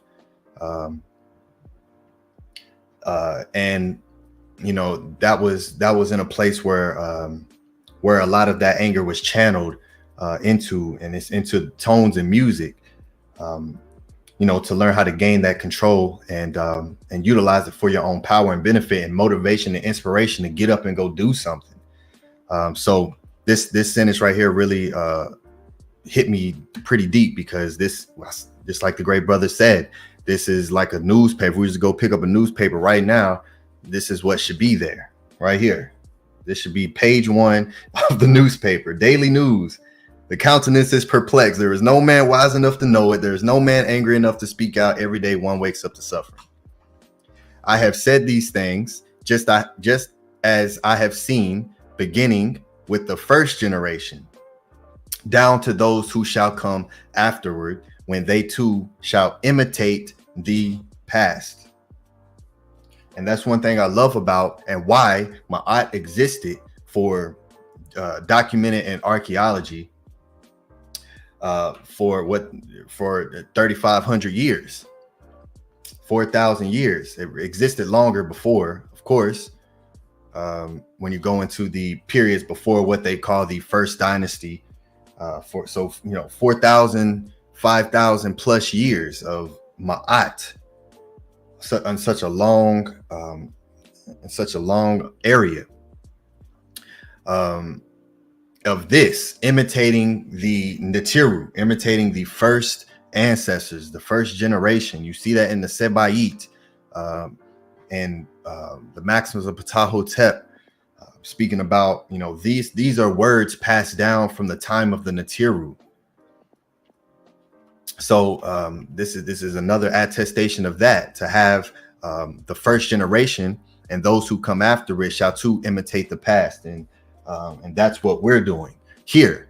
And people will say, you know, they'll say, oh, you know, this year, this is now 2023. It's a different time. Why are you so into the older stuff we're living in today? And I've never really understood why.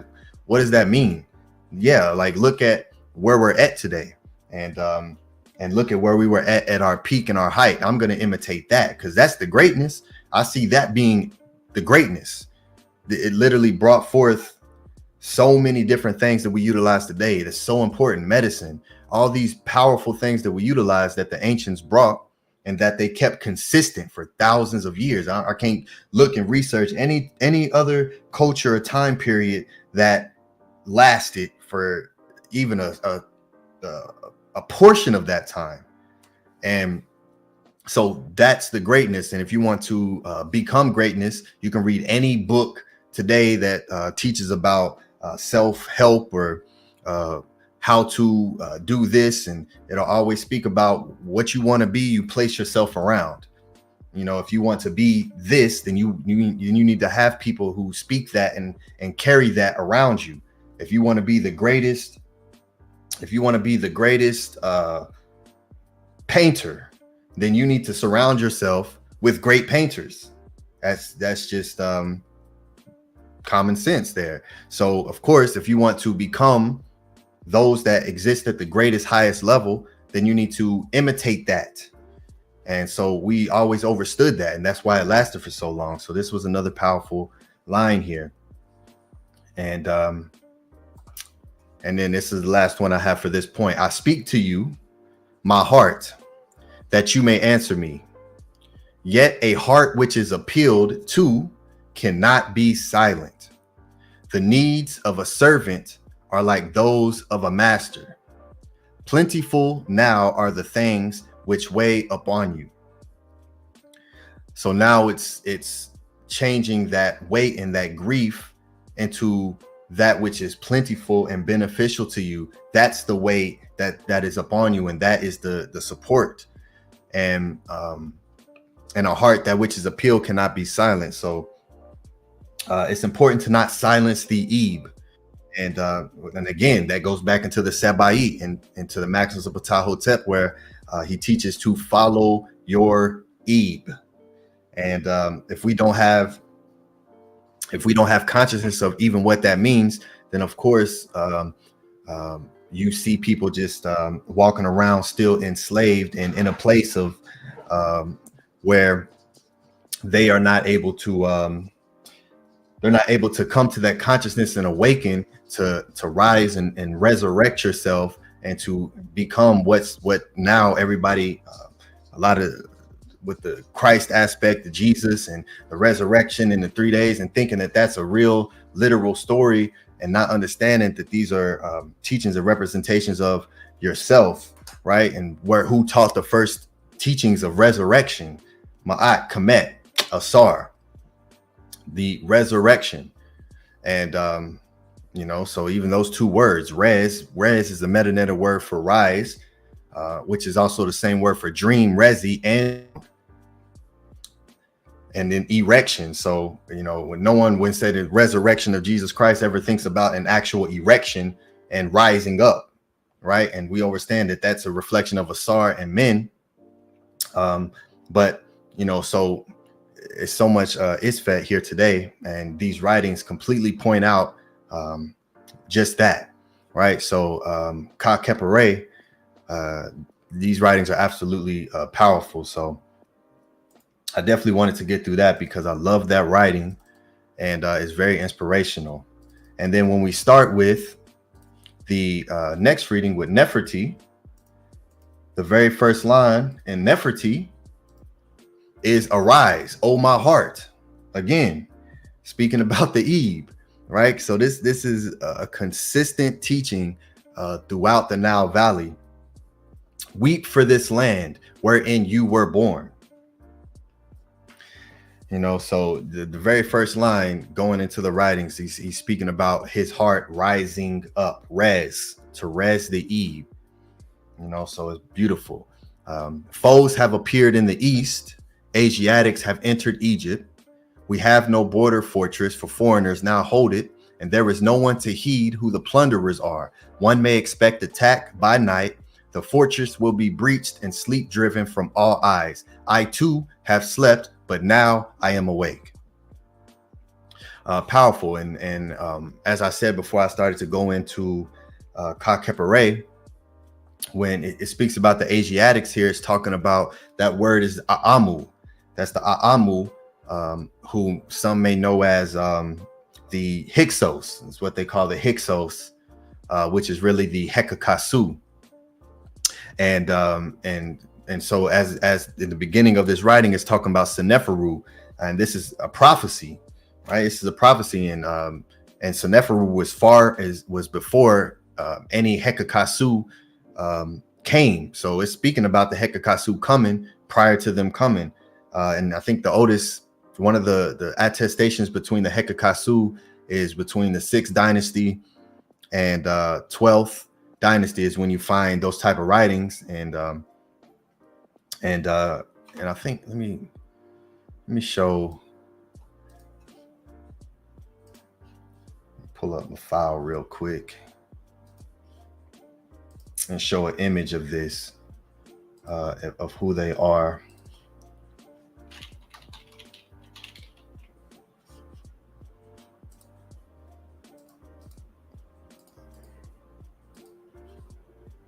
Okay, here we go. Okay, so this is in Amenhotep II,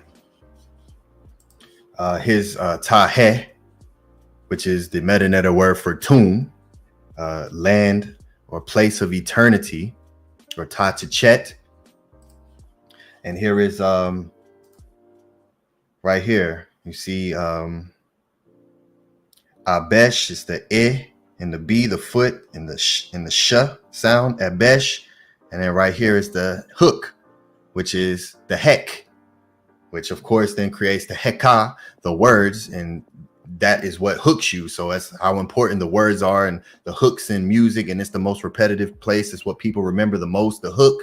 It comes from the Hek here, which is to hook something, and it's the Heka, which is the magical words. So they overstand what we were teaching, and understand where the power lies, and why learning the metaneta is so important to start to break down these spells. But here is the Hek, here's the Ka, and the Su, the Hekakasu right here.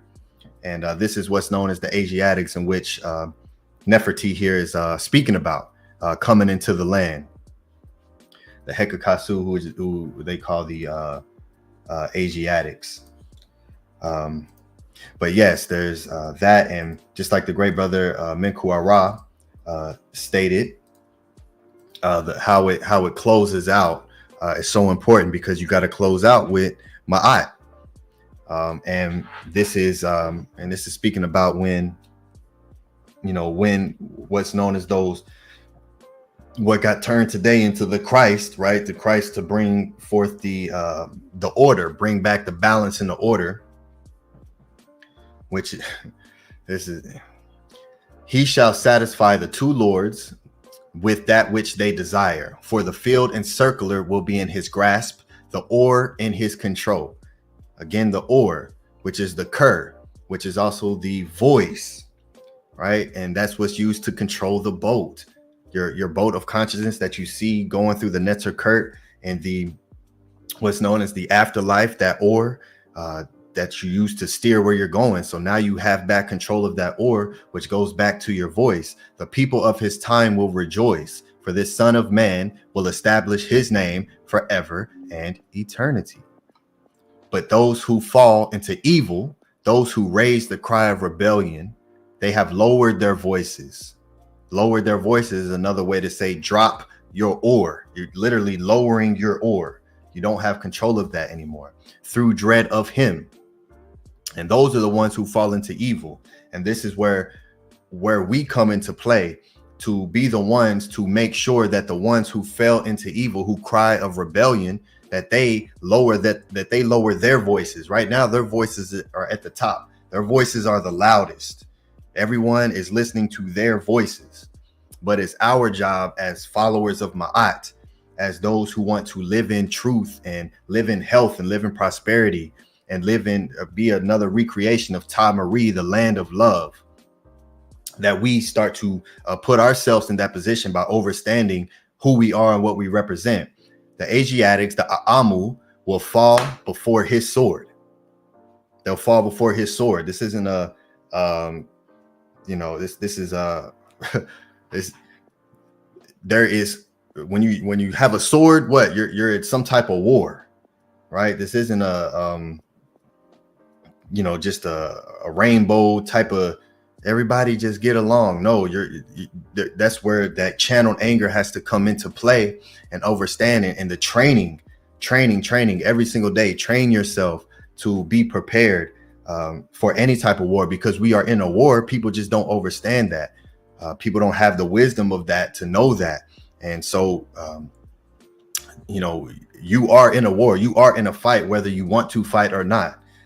So it's important that we understand that, and we train ourselves, and we put ourselves in a position to be able to defend Maat and overtake the ones who control the people at this time. The Libyans will fall before his fire, which that's a why would it say before his fire? What is it talking about? Like a literal fire? Like, let's just set a fire and they're gonna run into? No, the fire is you. You are the fire, which also goes back to the tongue again, which is the nest.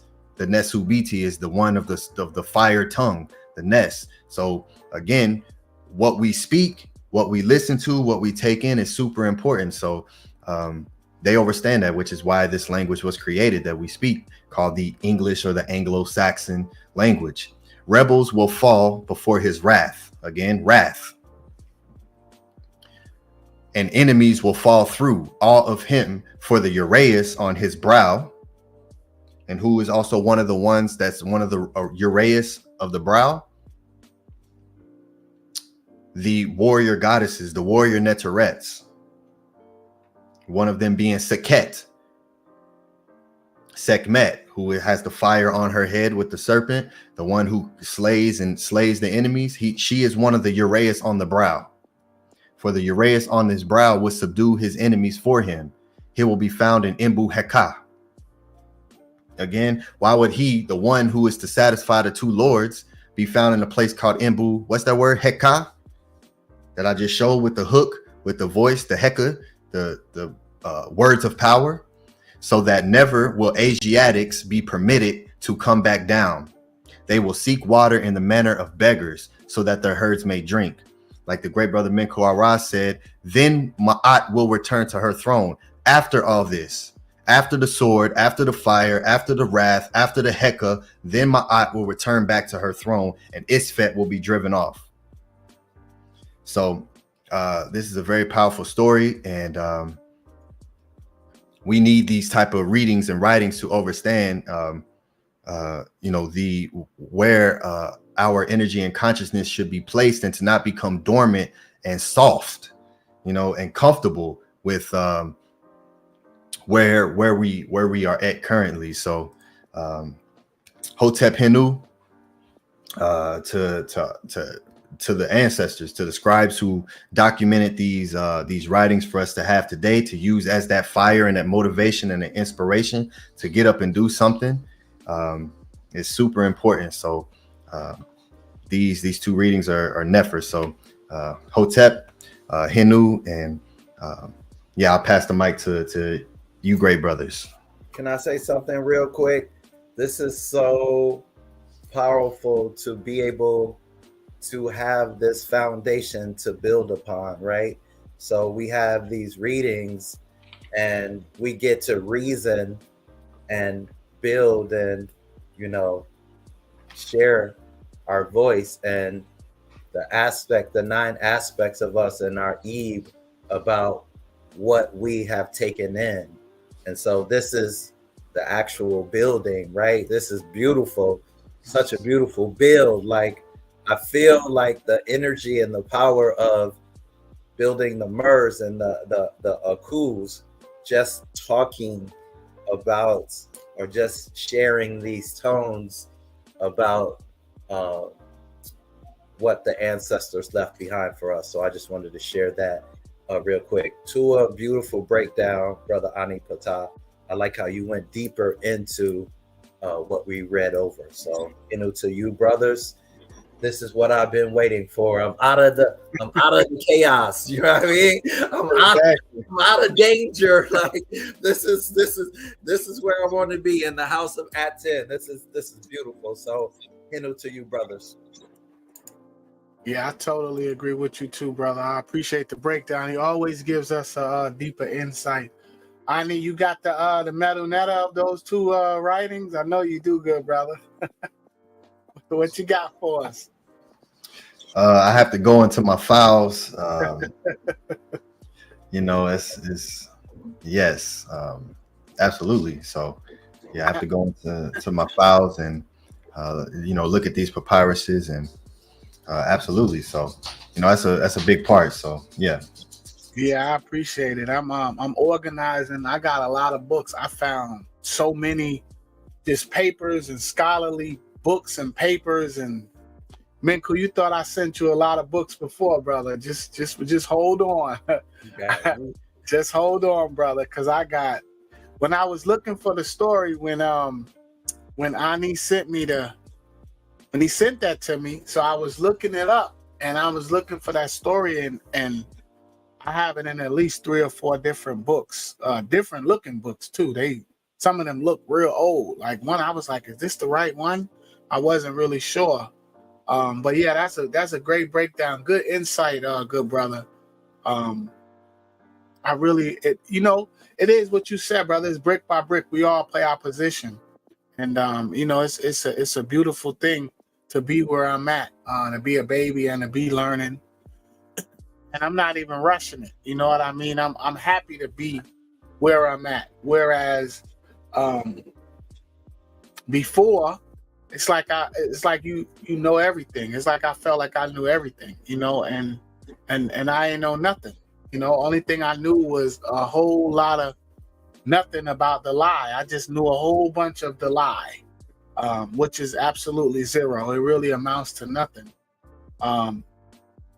Yeah, and the magic, man, you know what too, is the way the magic is happening for me is very, very, very wonderful for me. My daughter, she drew me a picture this morning of Ra, of the sunrise. I done hung it up already because I will show it to you. And she drew it on, she painted it actually. It's a beautiful little square maybe about this big. Beautiful, man. And it was just, I wasn't expecting it. So it was a beautiful gift. I'm gonna take it off the wall and show you brothers one day. But I hung it up already because I hang up all of my children's pictures and the things that they draw for me. And she was just messing around, but it's a beautiful sunrise on a napkin. And she said, "Look, Dad, this is Ra." And I was like, "Oh, a beautiful sunrise." It was just the synchronicity of that was, this time that we're in, we just have to make the best of it, man. And we have to, like you said, be honest, be truthful with ourselves, and begin to elevate, and fix ourselves. Like you said, we got to examine ourselves first. So for me, it's my family that's a really, really, really big part of my elevation. Being there for my children and navigating this ISFET and learning by example. I'm honored, man, because like you, Ani, brother, when I started discovering some of the truths, first I discovered so many lies. I didn't discover the truth. What I discovered was that what I thought was the truth was a lie. And I discovered the truth of that. I got very angry. I was very, very, very angry. And I still get angry. I still get angry on a consistent basis when certain matrices are broken for me. And I'm able to examine certain things, or I see certain things, it still makes me angry. But I'm grateful to have an example, to have a great teacher, to show us what Maat looks like and the frequency that we should remain on. And you too, good brother Ani, to stand next to you, my good brother, and to try to echo your tone and your frequency is it's a beautiful thing, and it's a great example of the Neteru. As we all say, the Neteru are real. We acknowledge that. That's the whole house of Aten, ancient Tehutian teachings of Neteru. So there is no doubt. There is no speculation. I was just showing my Netert a little bit of the Napoleon Hill book, Think and Grow Rich, and how all of these supposedly great writers, how they've stolen all of our ancient ancestors' writings and reformatted it and distributed it to us as if it's their information and as if it's new. And one of those was, I'm not going off subject, but I'm just illustrating the power of the Neteru and our master teacher Saba, when he gave us the water ritual, and I was showing her how it related to how they stole that information in the book, the Think and Grow Rich book, and how he stole it and refashioned it. And the thing is that they know the truth, man. They know because they learned from us, and they sell it to us as if it's a lie. But I was showing it to her, and she immediately recognized, like, oh, yeah, that's kind of like what Tehuti was teaching us. And I was like, that's exactly what it is. But it's just it's packaged up and given to us as if it's theirs, as if it's the colonizers, and it's not. So we gotta like, subscribe, and comment, and we gotta support our leaders, support the truth, and keep striving, man. Brick by brick, we gotta keep building this thing up and build this nation. Brick by brick, play your position, get information, and acknowledge what's real, and stand on Maat, keep Maat as the foundation, and sway away from the ISFET. That's another thing too, Menkhu, is that I'm becoming allergic to the ISFET, man. It like physically affects me, man. It really does. And the challenges of trying to stay on the frequency that I need to be on is a challenge, brother. At times it's very challenging because we're surrounded by so much ISFET, and it's so easy for all of us to just slip back into that. So I definitely love you, brothers, and I want to just commend you, brothers, for continuing to push forward and to inspire and motivate. I know you brothers say I motivate and inspire you, but I just want to say that you too inspire and motivate me as well. It's an honor to stand next to you, brothers. It's an honor to look at those other channels, even though I don't, but acknowledge that it's foolishness, man. And I'm so glad that I was able to navigate through that with the speed and veracity that I was able to do it, because I know me, and I know that I once upon a time gravitated toward that, gravitated toward the ignorance, gravitated toward the ISFET, ran toward it, and now I'm allergic to it. I feel like it really bothers me, and I can feel it. I'm like hypersensitive to it. I can feel it almost before it comes in certain situations. And that's right, ISFET is draining my HERU, and I'm glad that I'm able to recognize that now. And it's as if I'm a totally new person. It's as if I'm a different person, although I still have that those memories of the ignorance, and it's so easy to fall back into it. I'm just grateful for my eye, and I'm grateful that I'm able to recognize that and navigate to it and stay on the frequency that I need to be on, because a lot of people don't even know what they need to be doing. They don't know nothing about Maat. I think of my journey before Maat, before I even heard the word, and where I'm at right now is night and day. It is absolutely night and day. So that's all I want to say, brothers. I just want to say I'm grateful. I'm grateful for my teacher. I'm grateful for you, brothers. I'm grateful for everybody in the chat, all the supporters, everything that we're building right now in real time.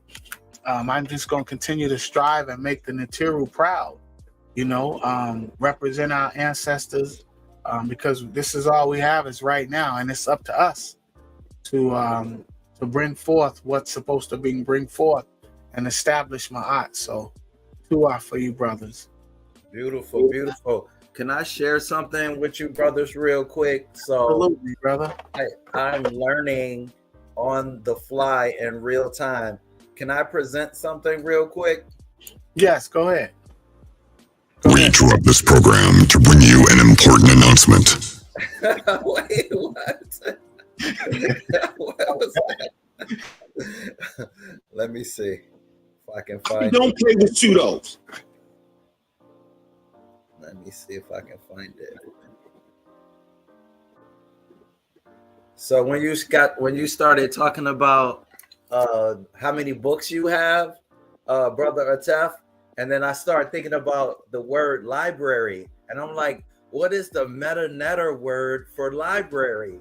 And I looked it up while we were building, and here it is right here. And then I just had another realization, and maybe Ani Ptah could help me with that. So the scribes were the ones that would write the records, right?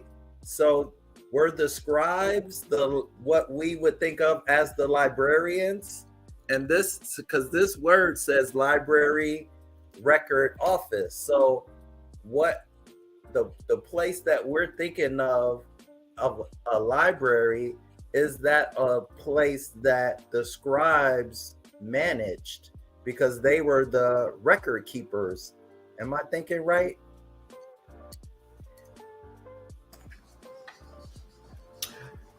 Partially. So there were, yes, record offices, and even the per Ankh where we would study. But the scribes wouldn't necessarily be the ones in the libraries themselves. But yeah, that's great that you pulled that up. See, that's why I love you, brothers, because we can be speaking about something and automatically go in and do the research and find the meta words for these terms here. And the term for place, of course, is what the aset, which we know as throne or a seat, but it's also a actual place. So you'll find it to be an actual place and not just a throne. So that also expands what aset is. And then the sha'u, and you see the papyrus scroll right there, which is the sha, and the determinative of the little loop thing right there with the 3 lines. So yeah, that's beautiful. What Ani, what are you thinking is the pronunciation of this word? Which one? The asna sha'u? Yeah, it'd be ast or aset. Nah. Aset. Yeah. Sha'u. Sha'u. Mm-hmm. Yeah, brother Tef, you got those books. You got, I would love to just see what you have, great brother, because I think that'll inspire more things, right? So yeah, brother, I'm gonna send it to you once I get it completely organized. I'm gonna send it to you. I'm gonna send you the link because yeah, it's I'm not. I'm not gonna say it's ridiculous, but I have I'm serious. But I have a like the stories I read where the man was having a conversation with his Eve. I feel as though I have to I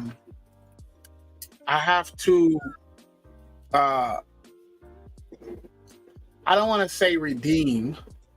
But so I'm going to put it like this. Right now, I value the knowledge more than I value the ignorance, right? I value the knowledge more than I value the foolishness. So in relating to the story and what I was speaking on earlier, I have terabytes full of music. I have terabytes full of it. I have a DJ set, but I'm learning how to DJ. But I used to sell music to the DJs. I used to sell music to the people that sold music. I would sell them music. I at a wholesale price. So I have terabytes and terabytes full of music. But I don't have nearly that many books, you know. And speaking on how ignorant the music is now, because, you know, that's just the way it is now. But, you know, I have a lot of old stuff and this, that, and the third. But my point is that now I want more books than I want the music. Once upon a time, it was the music. And that's fine. It's nothing wrong with the tones. You know, the positive the positive tones. There's nothing wrong with that. I'm not knocking it. All I'm saying is, for myself, I owe it to myself to have, where's my value at? What do I value more? Do I value the ignorance, the foolishness, or do I value the knowledge? So it's a challenge for myself to see what I can accomplish as far as the books. I'm gonna see if I can outdo myself with the books. So right now I have a lot, and I'm still organizing because they're all over the place. But I'm and I haven't even gone fishing. So this is so this is what I used to call it when I used to go get my music, right? I would call it going fishing, right? Because of the World Wide Web, I would cast my net out there, I would get music, right? I haven't gone fishing yet, bro. I have right now. I'm just organizing and setting up the foundation for it, because when I go fishing, but right now I have. So when the folder that I sent you with all of those books, and it was probably, I would say, at least 200-300 books, right? Maybe 150, 200 books, maybe. Yes. I have more than that now. I have more. Not counting those, I have a folder with more books than that. And some of it aren't books, some of it is scholarly writings and a lot of just different things. But I haven't gone fishing yet. So I plan to expand my book. And then the thing is too, is I'm only I'm going fishing for certain types of books and certain types of knowledge and information, papyruses and scrolls and different things like that. I haven't gone fishing yet, brother. But when I do, once I get my folder organized, I'm gonna send you the link to the folder. Definitely. And the beautiful thing too is, not to cut your build, I was thinking about Saba's breakdown of the matrix, and the key master is the Saba is very, very significant, because what makes spirituality is the mysteries, right? And so to be able to have access to a key master that takes the mystery out of the lost findings and out of the doors that we may not know that exist, and as we come upon these doors, to have someone to open those doors is, to think about that, and thinking about books too, right, as portals, right, to new information. And then to have a Saba, a Ani, Ptah, a ATEF to build and reason on what we find inside of these portals and go through these veils. Yo, this is like, I really feel like a part EE with y'all. I really do.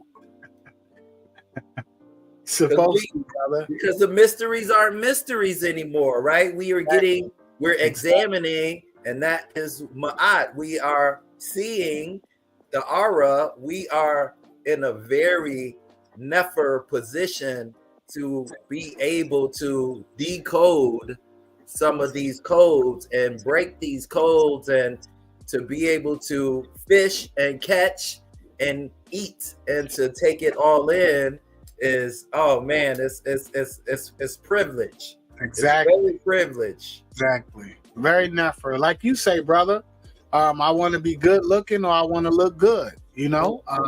It's the same thing. So that's where I'm at. And it's like, when I looked at it, I'm like, man, I have all of this music and it means nothing to me now, because I don't even listen to it. I don't even sell to the DJs no more. But now I want the books. Now I want the knowledge. Like, I'm like, hey, Ani, you got that in Metal Netter? You got the Metal Netter of those writings?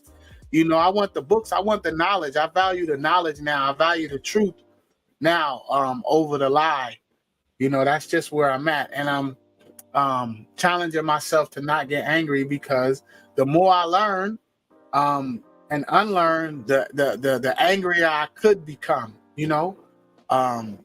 But I choose not to.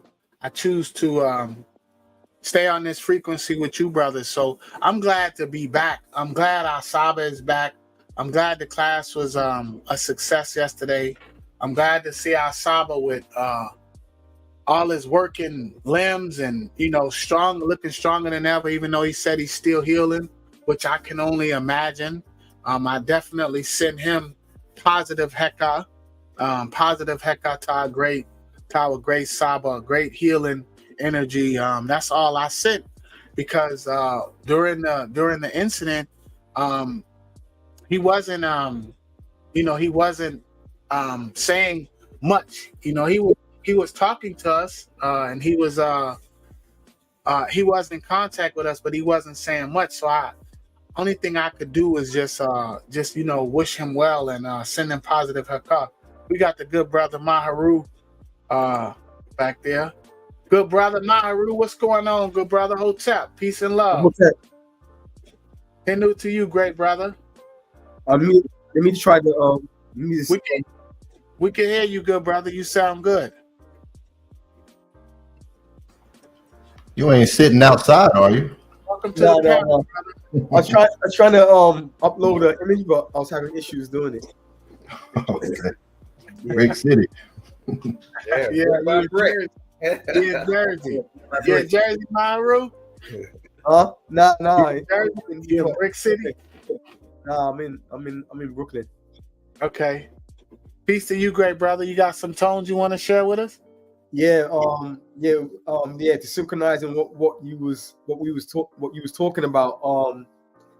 I'm just remembering the last ritual that we did with Saba, with Tehuti. It coincides with the prophecy that you was reading.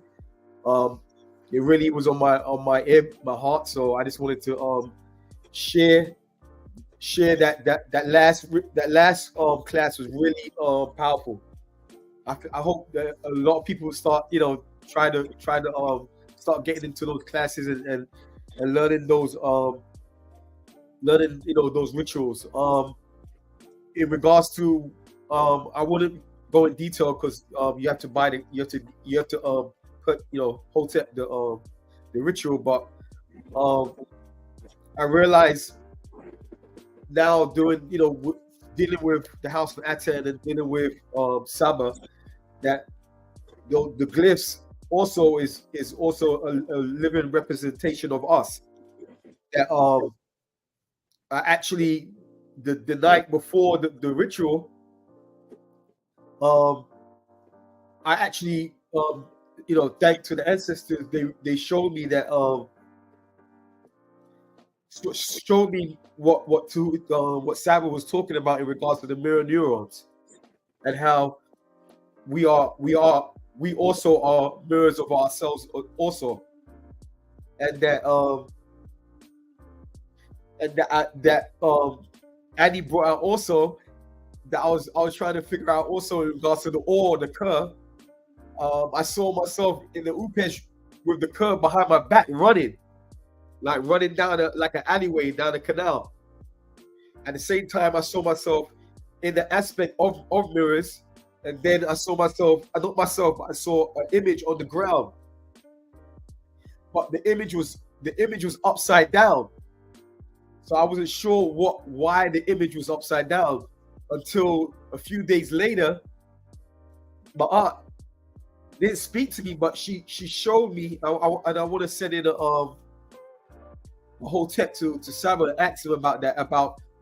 I saw the mirror neurons, but they were broken, shattered, and she was showing me how she is shattered right now. I called it the broken mirrors. So I want to ask Saba about that, and how everything is slow. She was showing me everything was slowed down. So the time in the broken mirrors it felt like it was forever, but at the end, like exactly how you was talking about in the prophecies of that you just read, that in the end Maat will prevail, and that's what she showed me in the end, that she will prevail in the end, regardless of how they're using our neurons and breaking us up and shattering us against ourselves, that she will prevail in the end. So it correlates, it synchronizes with what you was bringing out, and I just wanted to share that. Two out for that, great brother. It's always wonderful to hear your tones, brother. You know you're always welcome on the panel with us, my good brother, my HERU. Another one of our great supporters and great brothers, fellow student. You're always welcome, brother. Thank you for those beautiful tones. And and that what he's talking about is the Monday Metal Netta class offered by our great Saba Tehuti Amenhotep Ra. Metal Netta Mondays. Email him at mysticaltelevision@gmail.com every Monday at 1:30 p.m. Pacific. It's not like your normal Medu Necha where you learning the vowels and the letters. It's that too, but it's so much more. It's so deep. As the brother pointed out, the Medu Necha is a living language, and that's what that class is about. It's about teaching us how to live and understanding the language from a different perspective. Is very, very powerful. In those classes, we've been getting the last few, very recently, in the very recent classes, I would say in the last 10, we've begun to get a lot of great rituals by our Saba, excellent rituals, excellent insight into a lot of the lies that are taught to us by the colonizer about the Sabs, the false doors, and so on and so forth. So these classes are life-changing. I can speak for myself as well as these brothers on this panel. Every single class is life-changing. And for me, I love it because when I say I don't know what's going on and I'm trying to figure it out, I saw all of this in the movie. I've seen it all play out in a movie where you have to take the steps. And right now, I'm at the step where I'm beginning to learn some of the magic. I did not know that I was looking for magic and that I needed the magic and that I was going to learn that. But this is the stage that I'm at. I knew that it was certain steps that needed to be taken. And then once I reached certain points, then I would be given certain privileges and allowed certain privileges, to the point where I'm so grateful. I didn't even know that I needed to know Maat. I did not know that. I was just doing things to purify my ib. I didn't know it was an ib. I was just purifying my heart and making certain decisions, and it led me to this. So when you do whatever it is that you do, you will get whatever it is that you are supposed to get, meaning everything is cause and effect. You know, and that's just really what it was, because I wasn't looking for Maat. I did not know that. I did not know that that I was going to be an apprentice to the magic. I did not know that I was going to begin to learn that. But just in watching the movies and how the movies play out, that's how that's what happens with the student. He gets to a point and then he can't go no further. And then something beautiful happens, and then it takes him to the next level. And then he looks around, and it was there the whole time. So, 2 out for that, great brother. You always welcome on this panel. And check out Monday Metal Netta classes with our great Saba Tehuti Amenhotep Ra. We're at like 50 something now. So, you know, I suggest you all take advantage of this great opportunity that we're in right now. Because these rituals are not being revealed nowhere else. We're not getting this magic nowhere else. So I told Saba that too. I said, the stuff that you're teaching us now is the stuff that he paid thousands and thousands of dollars for to learn. And it's beautiful. It's absolutely wonderful. So 2 out to you, great brothers. Yeah. Also, I wanted to say too as well is the Heka and the magic that we're learning is people that's that's in the matrix know how to do it as well, and unfortunately they're using it against us because those that are unaware of it, that are sleeping, they're the ones that they're being their handlers and controlling them. And it's unfortunate that it should be more people learning to learn how to fight in these realms, and to learn how to be more focused, like Saba was talking about the petty, and in these movies how they portray possession, but it's really you're supposed to be self-possessed, having control over your having control over your utek, your fire, your brain that comes from Ra, one of our netters. And unfortunately, in the system that we're in now, it's the people that's close to you that you think that don't know how to do these things are doing it, but they're using it as a like foolery, because they know that you don't know about it. So HERU, I'm sorry, I didn't mean to cut your bill. I love what you're saying, because when Saba broke down the Matrix last night, I was like, what you think you're watching is not what you're watching. Like, if you're not able to see what Saba is seeing, if you're not able to decipher the symbols and understand the language and what they're doing, we didn't realize what we were watching until Saba showed us what we were watching. Yeah, that's true. And when you searching and you crying out, like it was saying in the writings, your Saba will appear, and Tehuti is one of the best Sabas out there. And that's where my ib led me to, and all my answers is being answered. And I have to realize that this is a war. This is a war that we're in. It's not only it is physical. Your Upesh dream is no different than the physical realm. It's the same thing. And you have to realize that we have to be constantly focused on Maat and examining ourselves as well. It's really interesting that for those, like, we paid to see these movies, right? We paid to see this movie. We're watching this movie and we don't even realize what we're watching. So what did you get when you paid for what you watched? Like, that's great. Would we have paid for it? Would we have watched it if we knew what we were watching? Like, we're watching and don't know the whole story. That is definitely some hecka right there, because what you think you're watching is not what they are, what they're putting out, and what we're thinking we're seeing is something totally different. So we just paid for something. I guess we didn't know what we were going to see, but it's definitely hecka, because two different things are happening simultaneously. Yeah. And also, you want to say something, brother? Nah, go ahead, brother. I was saying they plan on our intelligence, and that's what makes me angry. But go ahead, brother. Yeah, and I realized when I learned in regards to it was called real entertainment, I realized that this whole thing is a setup.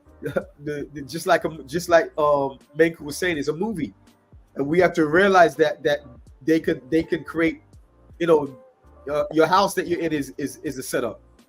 The architecture, like Saba was saying, the 3D created your house, and they could also dismantle your house. They could also take that away from you. So everything is designed like that. This whole so-called matrix is designed like that, and our ancestors knew that. That's why they followed nature.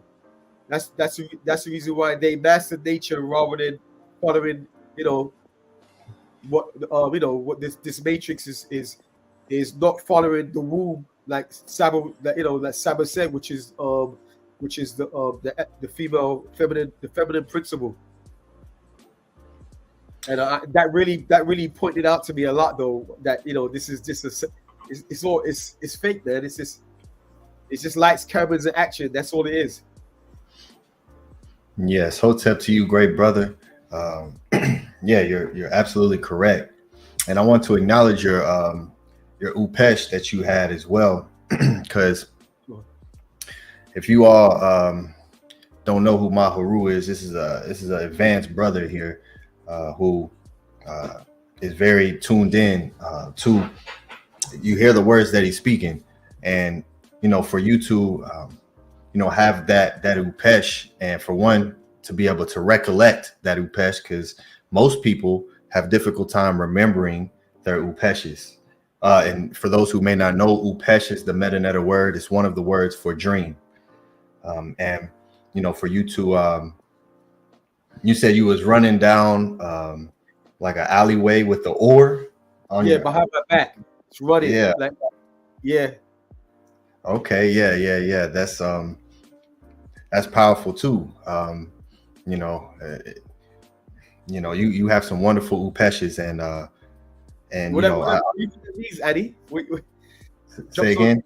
No, I say jump some Jews. What do you think that means with me running with it behind my back? The curve behind my back.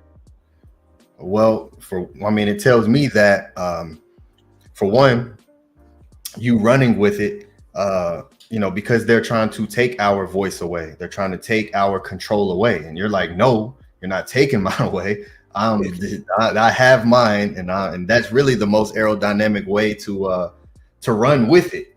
It would be to be behind your back, but yeah, that was you're holding on to your control and your voice, and making sure that you get to where you need to go, which you said ultimately led to Maat, showing you how at this point in time how broken she is, and it being imagery of the mirror, of a reflection of the reality we exist in, and for that to be broken and put into pieces, and for certain things to be upside down.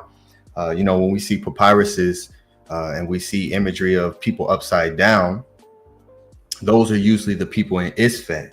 Those are the ones that we see who represented Isfet. You'll see them upside down on the papyruses. So Henu to you for recollecting that and for sharing that with us. I definitely wanted to acknowledge that first. So but yes, these movies, and I'm working on a very deep presentation going into a lot of the imagery, because when you it's hard to notice it because you're here on the ground, but it's just like when you're on a plane and you look down, you can see the organization, but when you're here, it's difficult to see that. But when you expand it to a bird's eye view, you're able to see more of the construction of these things. So everything from where they place the buildings, latitude, longitude lines, the structure of the buildings, especially here where we are at, the capital, Washington D.C., that is a complete recreation of Kemet on every single level. Yeah. And so when they're building that, they already, when people are walking around in it, they're already being subconsciously programmed just by existing there. So these are like Inception level type magic heka that they're performing. So yes, this existence that we live in here is a movie in itself because of how they constructed this matrix. So then, yes, when we go and sit down and we watch these movies, it's a complete play on the subconscious. It's programming you subconsciously, and that's why all the symbolism exists. They're not going into that much detail on every single thing, like Saba showed with the 32 bullets and the 33rd hole being the keyhole. Who would take the time to do that if it didn't have a purpose? You know what I mean? Like, just put some holes there and keep it moving. But they don't do that. And this is why Saba, when he breaks these down, 5 minutes is an hour and a half breakdown, because these creators understand how important the subconscious plays, because that's where most of our consciousness really here. That's where we move in. When we're in the Upesh, that's mostly our subconscious playing itself out, echoing itself out into a way that we can understand it. So same thing with music. There's people who now it's become more just not really thought out isfet. It's just pure isfet.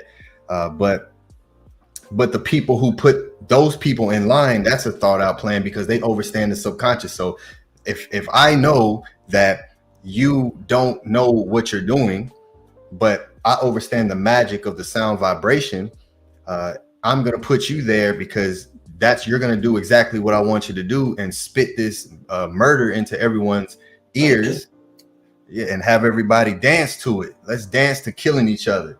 Let's turn up to, it's crazy when you think about it. But we all kind of grow up in that, unless you're in a special place to where you're kind of removed from that. But it's so embedded, so when people are listening to this and watching these movies, and I've had before I came into consciousness of how important that the square is, of the screens, and that these are doors and portals to allow different type of entities and energies to come and go. I used to love watching horror movies. I used to love watching that, and I cut that completely off, because then when you understand what's really happening, and through the subconscious of the mind, and I started seeing all these, every type of outer body movie. Most of them, about 95% of them, are all based in horror films. They are subconsciously programming you to be scared to come out of your body. So when you go to sleep, you never want to, and that's why anytime you look up sleep paralysis, people will always attribute that to some type of entity holding your body down. And so when I first woke up, that's what Shed is about. When I first woke up the very first time, that's what I thought it was, because of years of watching those type of films automatically placed it in my subconscious. So when I'm now experiencing it, I'm thinking that it's some type of something holding me down. But there was something even deeper that told me, no, that's not what it is. And that's why in that second verse, when I finally started waking up and coming back, I was in the opposite of states of effect, in like a panic. I grabbed my phone and started to do research. Knowledge of what happened, I was in a lack. I didn't know what that was. But there was something deeper in me that said, no, that's not what that was. So, and it took me about another 6 months of just reprogramming myself to tell myself, no, you're safe to do that. It's okay to do that, because you have your entire life of watching movies, listening to music that places all this fear in you. So you have to reprogram that. And that's why I speak so much about the subconscious, because that's where most of what we're doing here exists. And yeah, so these movies and these songs, I don't call it music, because it's not music. Music goes back to men, which means to think, and it goes back to knowledge. If you're not talking about knowledge in your music, it's not music. It's not. It's noise. And so there are people who understand that, and not everyone is on the side of Isfet who does music and who makes movies. So there are those who, just like this movie, The Matrix, this is not an Isfet movie. This is a Maat movie to teach you where we exist. And Saba breaks it down so eloquently. So it's important to be able to discern what is Isfet and what's Maat. And most people are not, they do not care about what they're watching, what they're taking in, what they're placing in their body, in their mind, in their cot. They don't care, and which, why people, walk around and smoke cigarettes, which is, there's no benefit to that. It's just a complete sickness that goes within you. And there's got to be a point in time when you wake up and you realize, hey, you know, this ain't beneficial to me, but most people don't care. But yeah, and this is so important. And one of the reasons as an artist, I make sure to take my time with my creations and the imagery, even in the presentations that I put together. It's so much subconscious coding into my presentations that I never speak about, that I place there, because that is what plays a part within our consciousness. So I create these things and just let it exist and come within your eyes, and my sound vibration, it reprograms deep within your subconscious these symbols, right? These symbols aren't just, everyone here knows or should know that the meta netter, just like you said, HERU, is a living language. We're literally living out the Medu netter, literally living it out. That's a real, absolute real thing.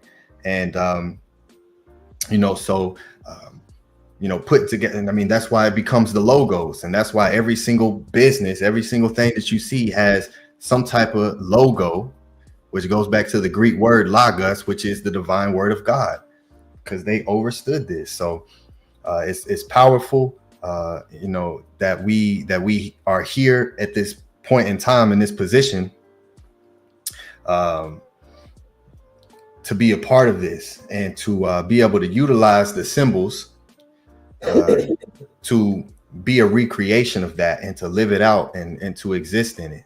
And, you know, one of the things, even in this name right here, can't really see it, but right here, everybody knows what that is right there that I'm pointing at, right next to my, right here.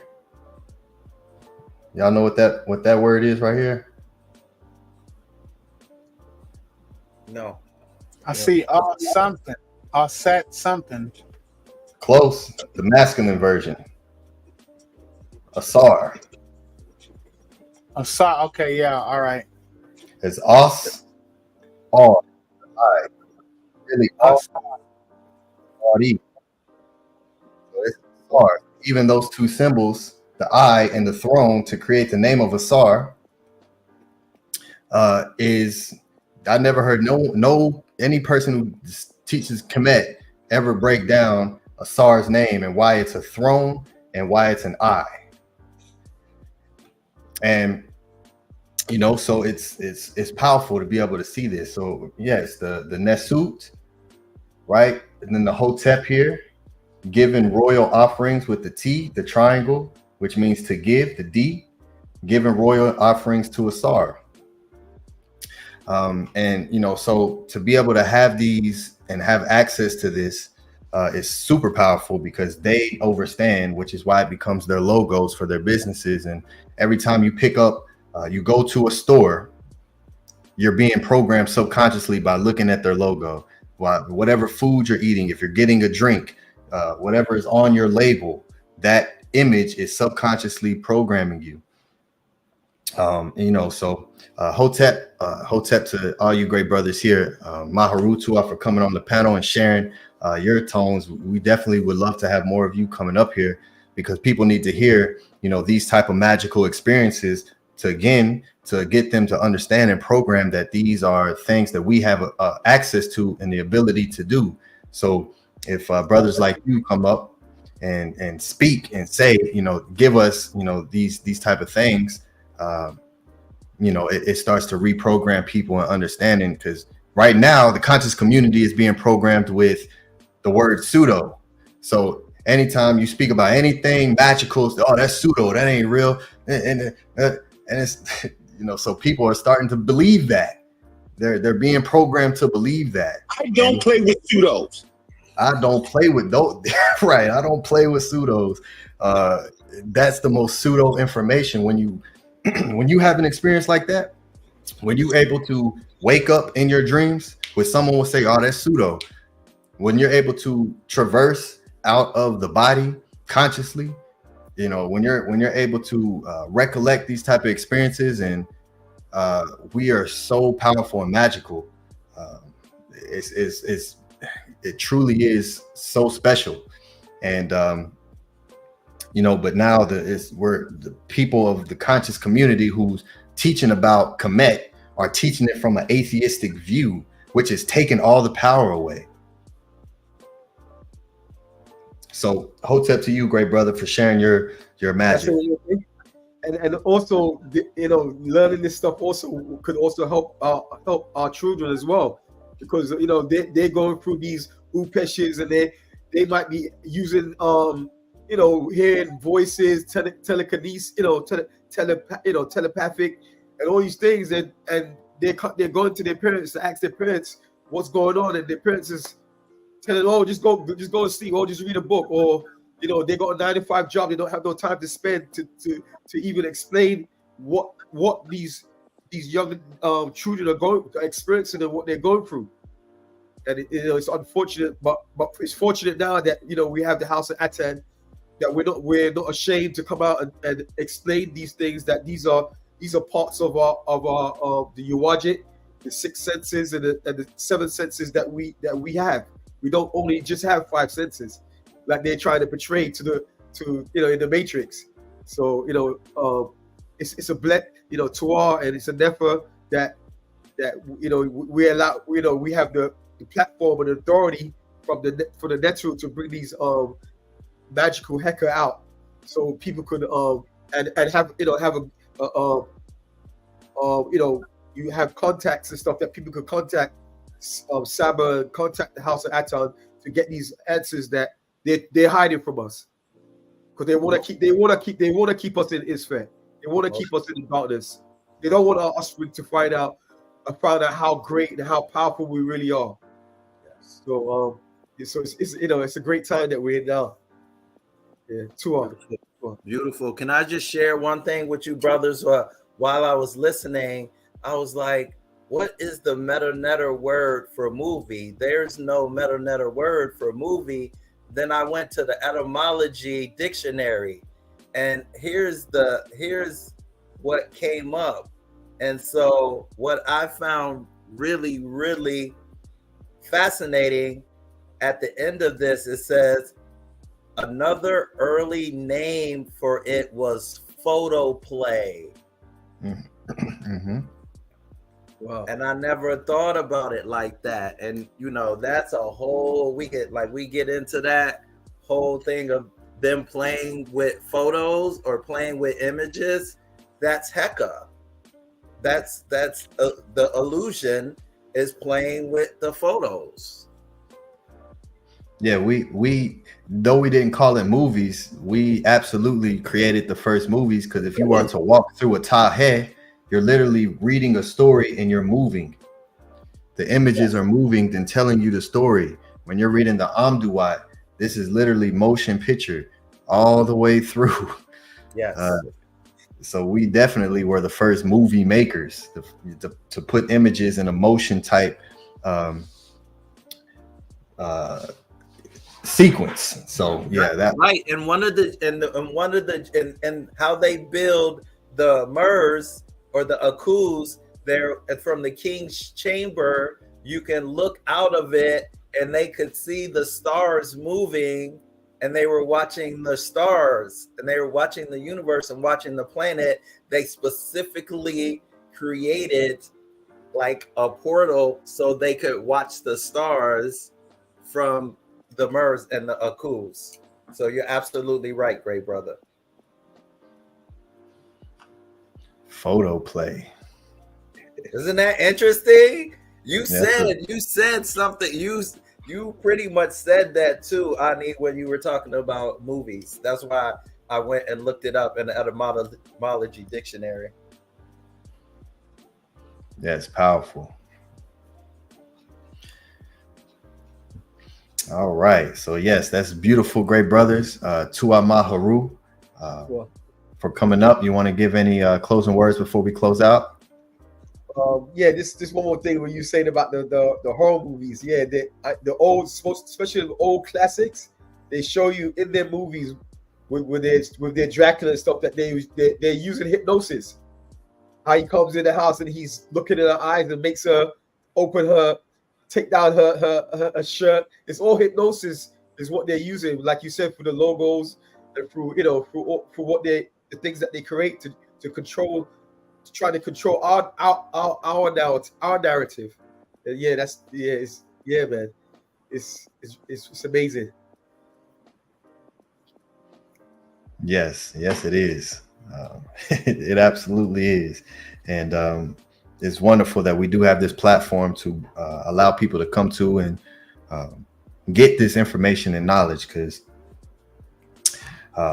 in its proper context, because you will, without the what they call the spirituality, which is the Aku. Without the Aku, it'll be impossible to truly decipher how deep this goes, and it's so deep. It just keeps going forever and ever and ever. Yeah, it's wonderful. So to our great brother, for your medu, for your tones. Yes, it's always an honor to have you up here on the panel with us. One of the great members of the House of Aten, HERU. Sure, bro.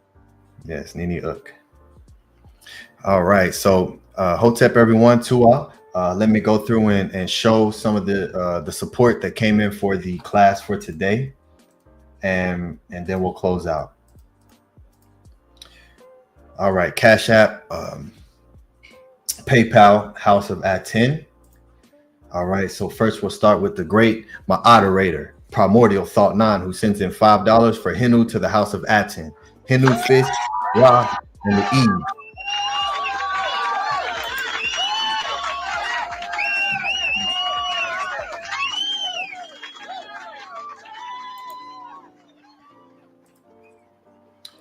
HERU to the great moderator of the House of Aten, Primordial Thought 9, who says it's dope to get the understanding of that verse.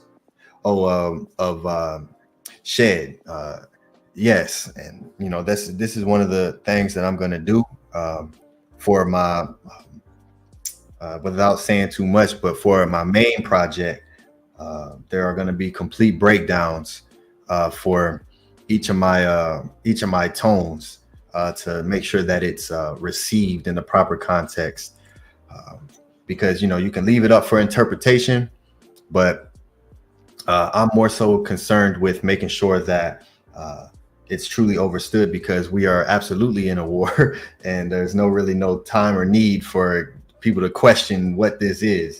So here, I want to be able to give it to you all the way that it was received and given to me. So Hotep to you, HERU, great brother, Primordial Thought 9.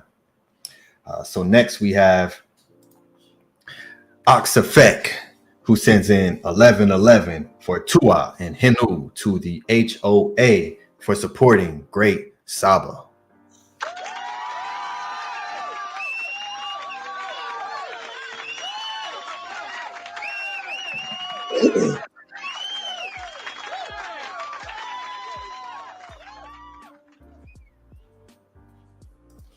Yes, HERU to the great Oxafek,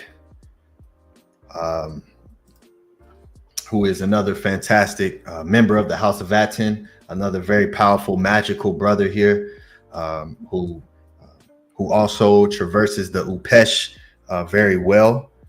So HERU to this great brother, and of course, everyone you see here is in the Meta Netter Monday classes. These classes are not just let me learn what.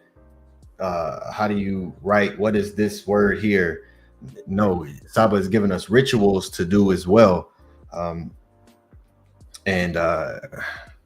it's so powerful. So this is how you know how deep the programming is, because every single person should be in that class. Like, if everyone should be a part of that, with the information that's provided, with the magic that's provided. Everyone should be a part of that. So HERU to this great brother here for supporting us in every way that he does. We appreciate you, Oxafek. All right, and we have one more support to show. If you all appreciate this information, if you all appreciate these bills, these conversations, and these readings, please let us know by supporting us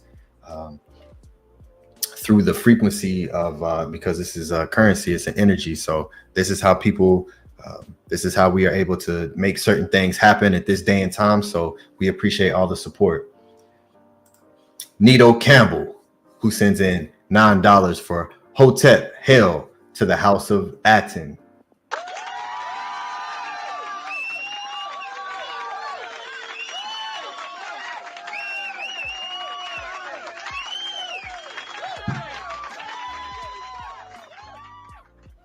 Henu to this good brother here, one of the most consistent brothers who's been supporting since the beginning, Nito Campbell, also known as Squano Trending in the chat. I'd love to know what that name means. What is Squano and why is it trending? I'd love to know that, good brother. So Hotep to you, Tua for your support as you always do. All right. And let me double check. Let me refresh here. Let me make sure. Yes. Okay. So that's all the support.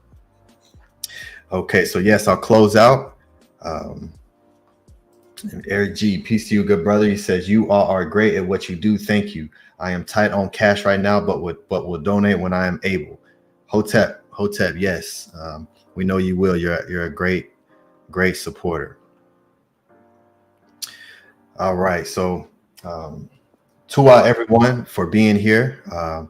Tua for your attention. Without your attention, this could never exist. That's your most valuable currency. So be very diligent and attentive on where your attention goes to, because that's what's creating your reality. As we just had a beautiful build here on the subconscious programming of the imagery that we are amongst. So Tua for that, and for all of the great supporters who continue to support us. Next week, I will be presenting.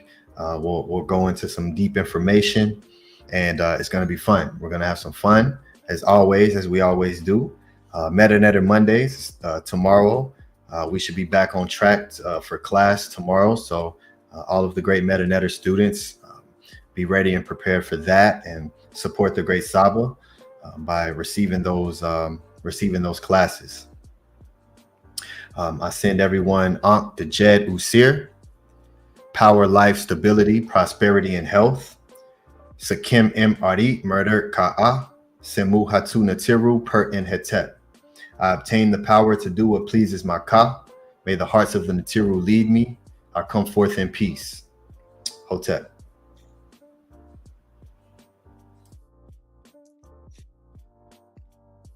Hotep, man. Menkhu, you got some closing words, great brother?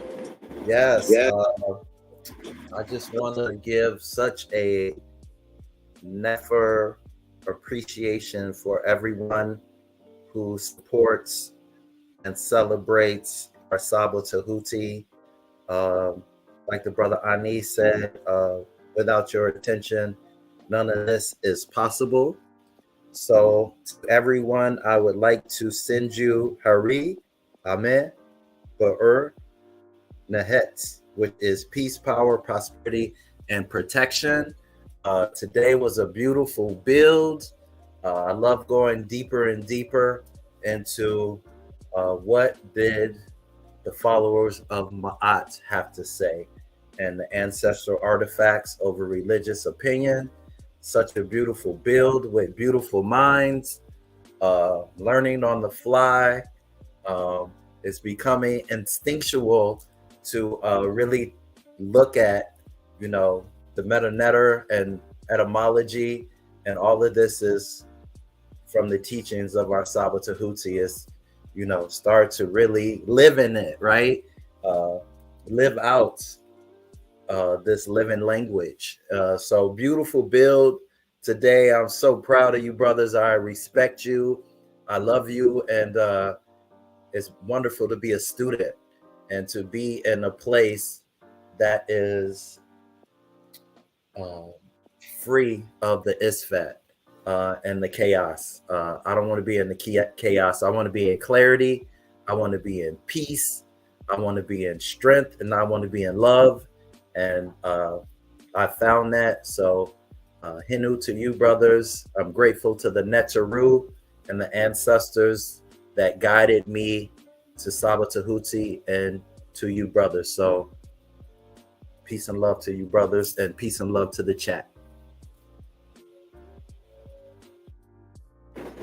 Otep, peace and love. It's an excellent show. Thank you for all coming out, showing your support. Like, subscribe, and comment. houseofaten.org. Metal Netta Mondays with our great Saba Tehuti Amen Hotep Ra. Tehuti's podcast every Saturday, 2 p.m. Pacific time. And right here, Study Guide Sundays, every Sunday night at 7 p.m. Pacific. With that, we will close with our beautiful affirmation. Hinu to all our supporters and Hinu to all you great brothers on the panel. We're going to continue to build this nation brick by brick. We will close with our beautiful affirmation. From today's reading, I speak to you, my heart, that you may answer me. Yet a heart which is appealed to cannot be silent. The needs of a servant are like those of a master, plentiful. Now are the things which weigh upon you. Every mouth is full of, take pity on me. But all goodness has been driven away. The land perishes, for its fate has been ordained. Its produce has been laid waste, and its harvest made desolate.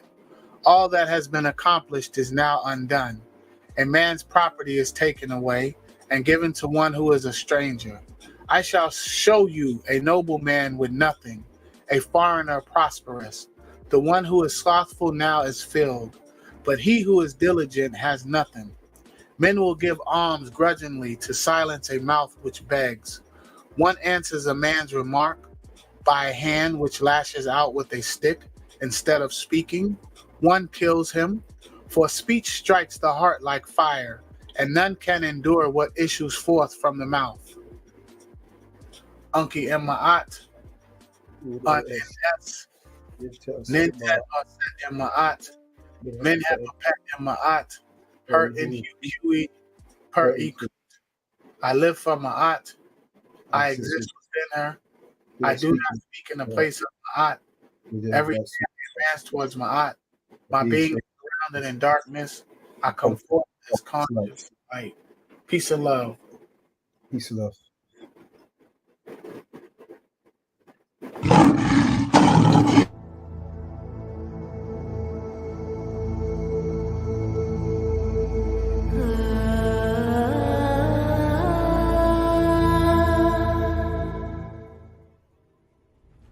For those who doubt what this may be, second round, second danger round. Wow. For those who think this is not what you saw on the screen, I just want to hear something? Oh!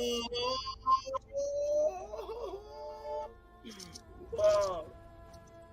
Wow! Well, this is the real thing. You know when I the snake rattling? Yes. I want to tell you guys something here. Let me see. I want to show you the example of the black snake rattling. I don't know if this is this really over. Ooh. I want you to know something. That's not an example. That actually is the one that I'm holding right now.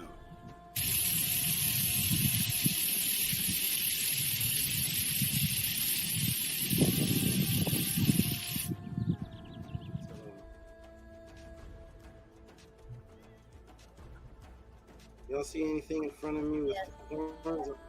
Yes, yes. All right, so this is a TEF.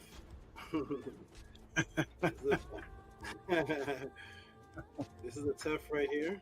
Hey, TEF, how you doing? Show them your beautiful head. There we go. Some of those horns are epic. You can see it clear on the screen.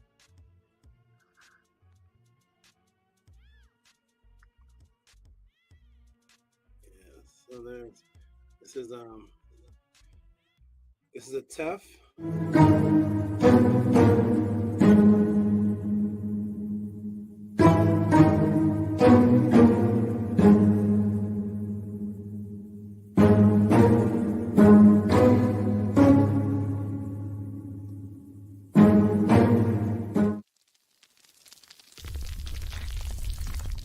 Yo, let's go.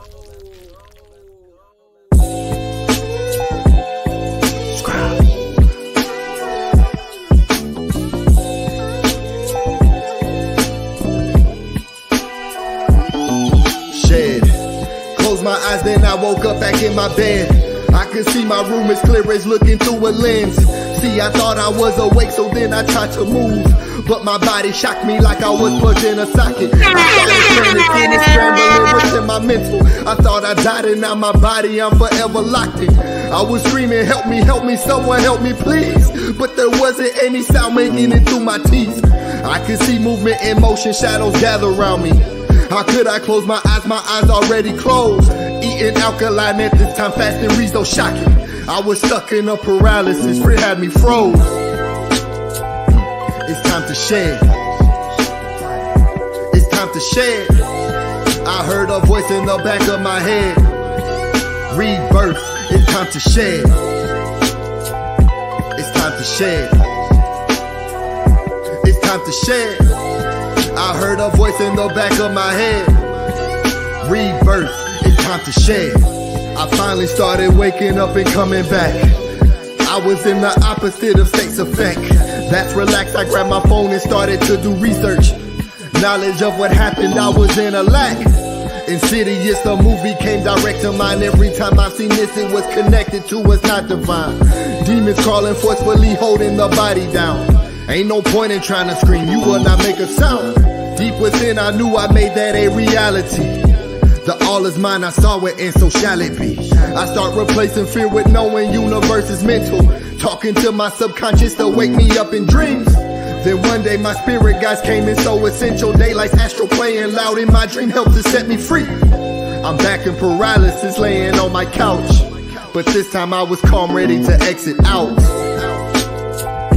It's time to shed. It's time to shed. I heard a voice in the back of my head. Rebirth, it's time to shed. It's time to shed. It's time to shed. I heard a voice in the back of my head. Rebirth, it's time to shed. From what I read, I need to move my arms in front of me. See a rope and pull it, separate and then release. Now I'm out, I see my house is gleaming, I accept it. Looking in the mirror, staring at my car's reflection. I was so ecstatic, flying in every direction. This was months of subconscious reprogramming and redirection. Place my thoughts in my body, wake up, that's what I did. I was reborn from that day so I could start to live. It's time to shed. It's time to shed. I heard a voice in the back of my head. Rebirth, it's time to shed.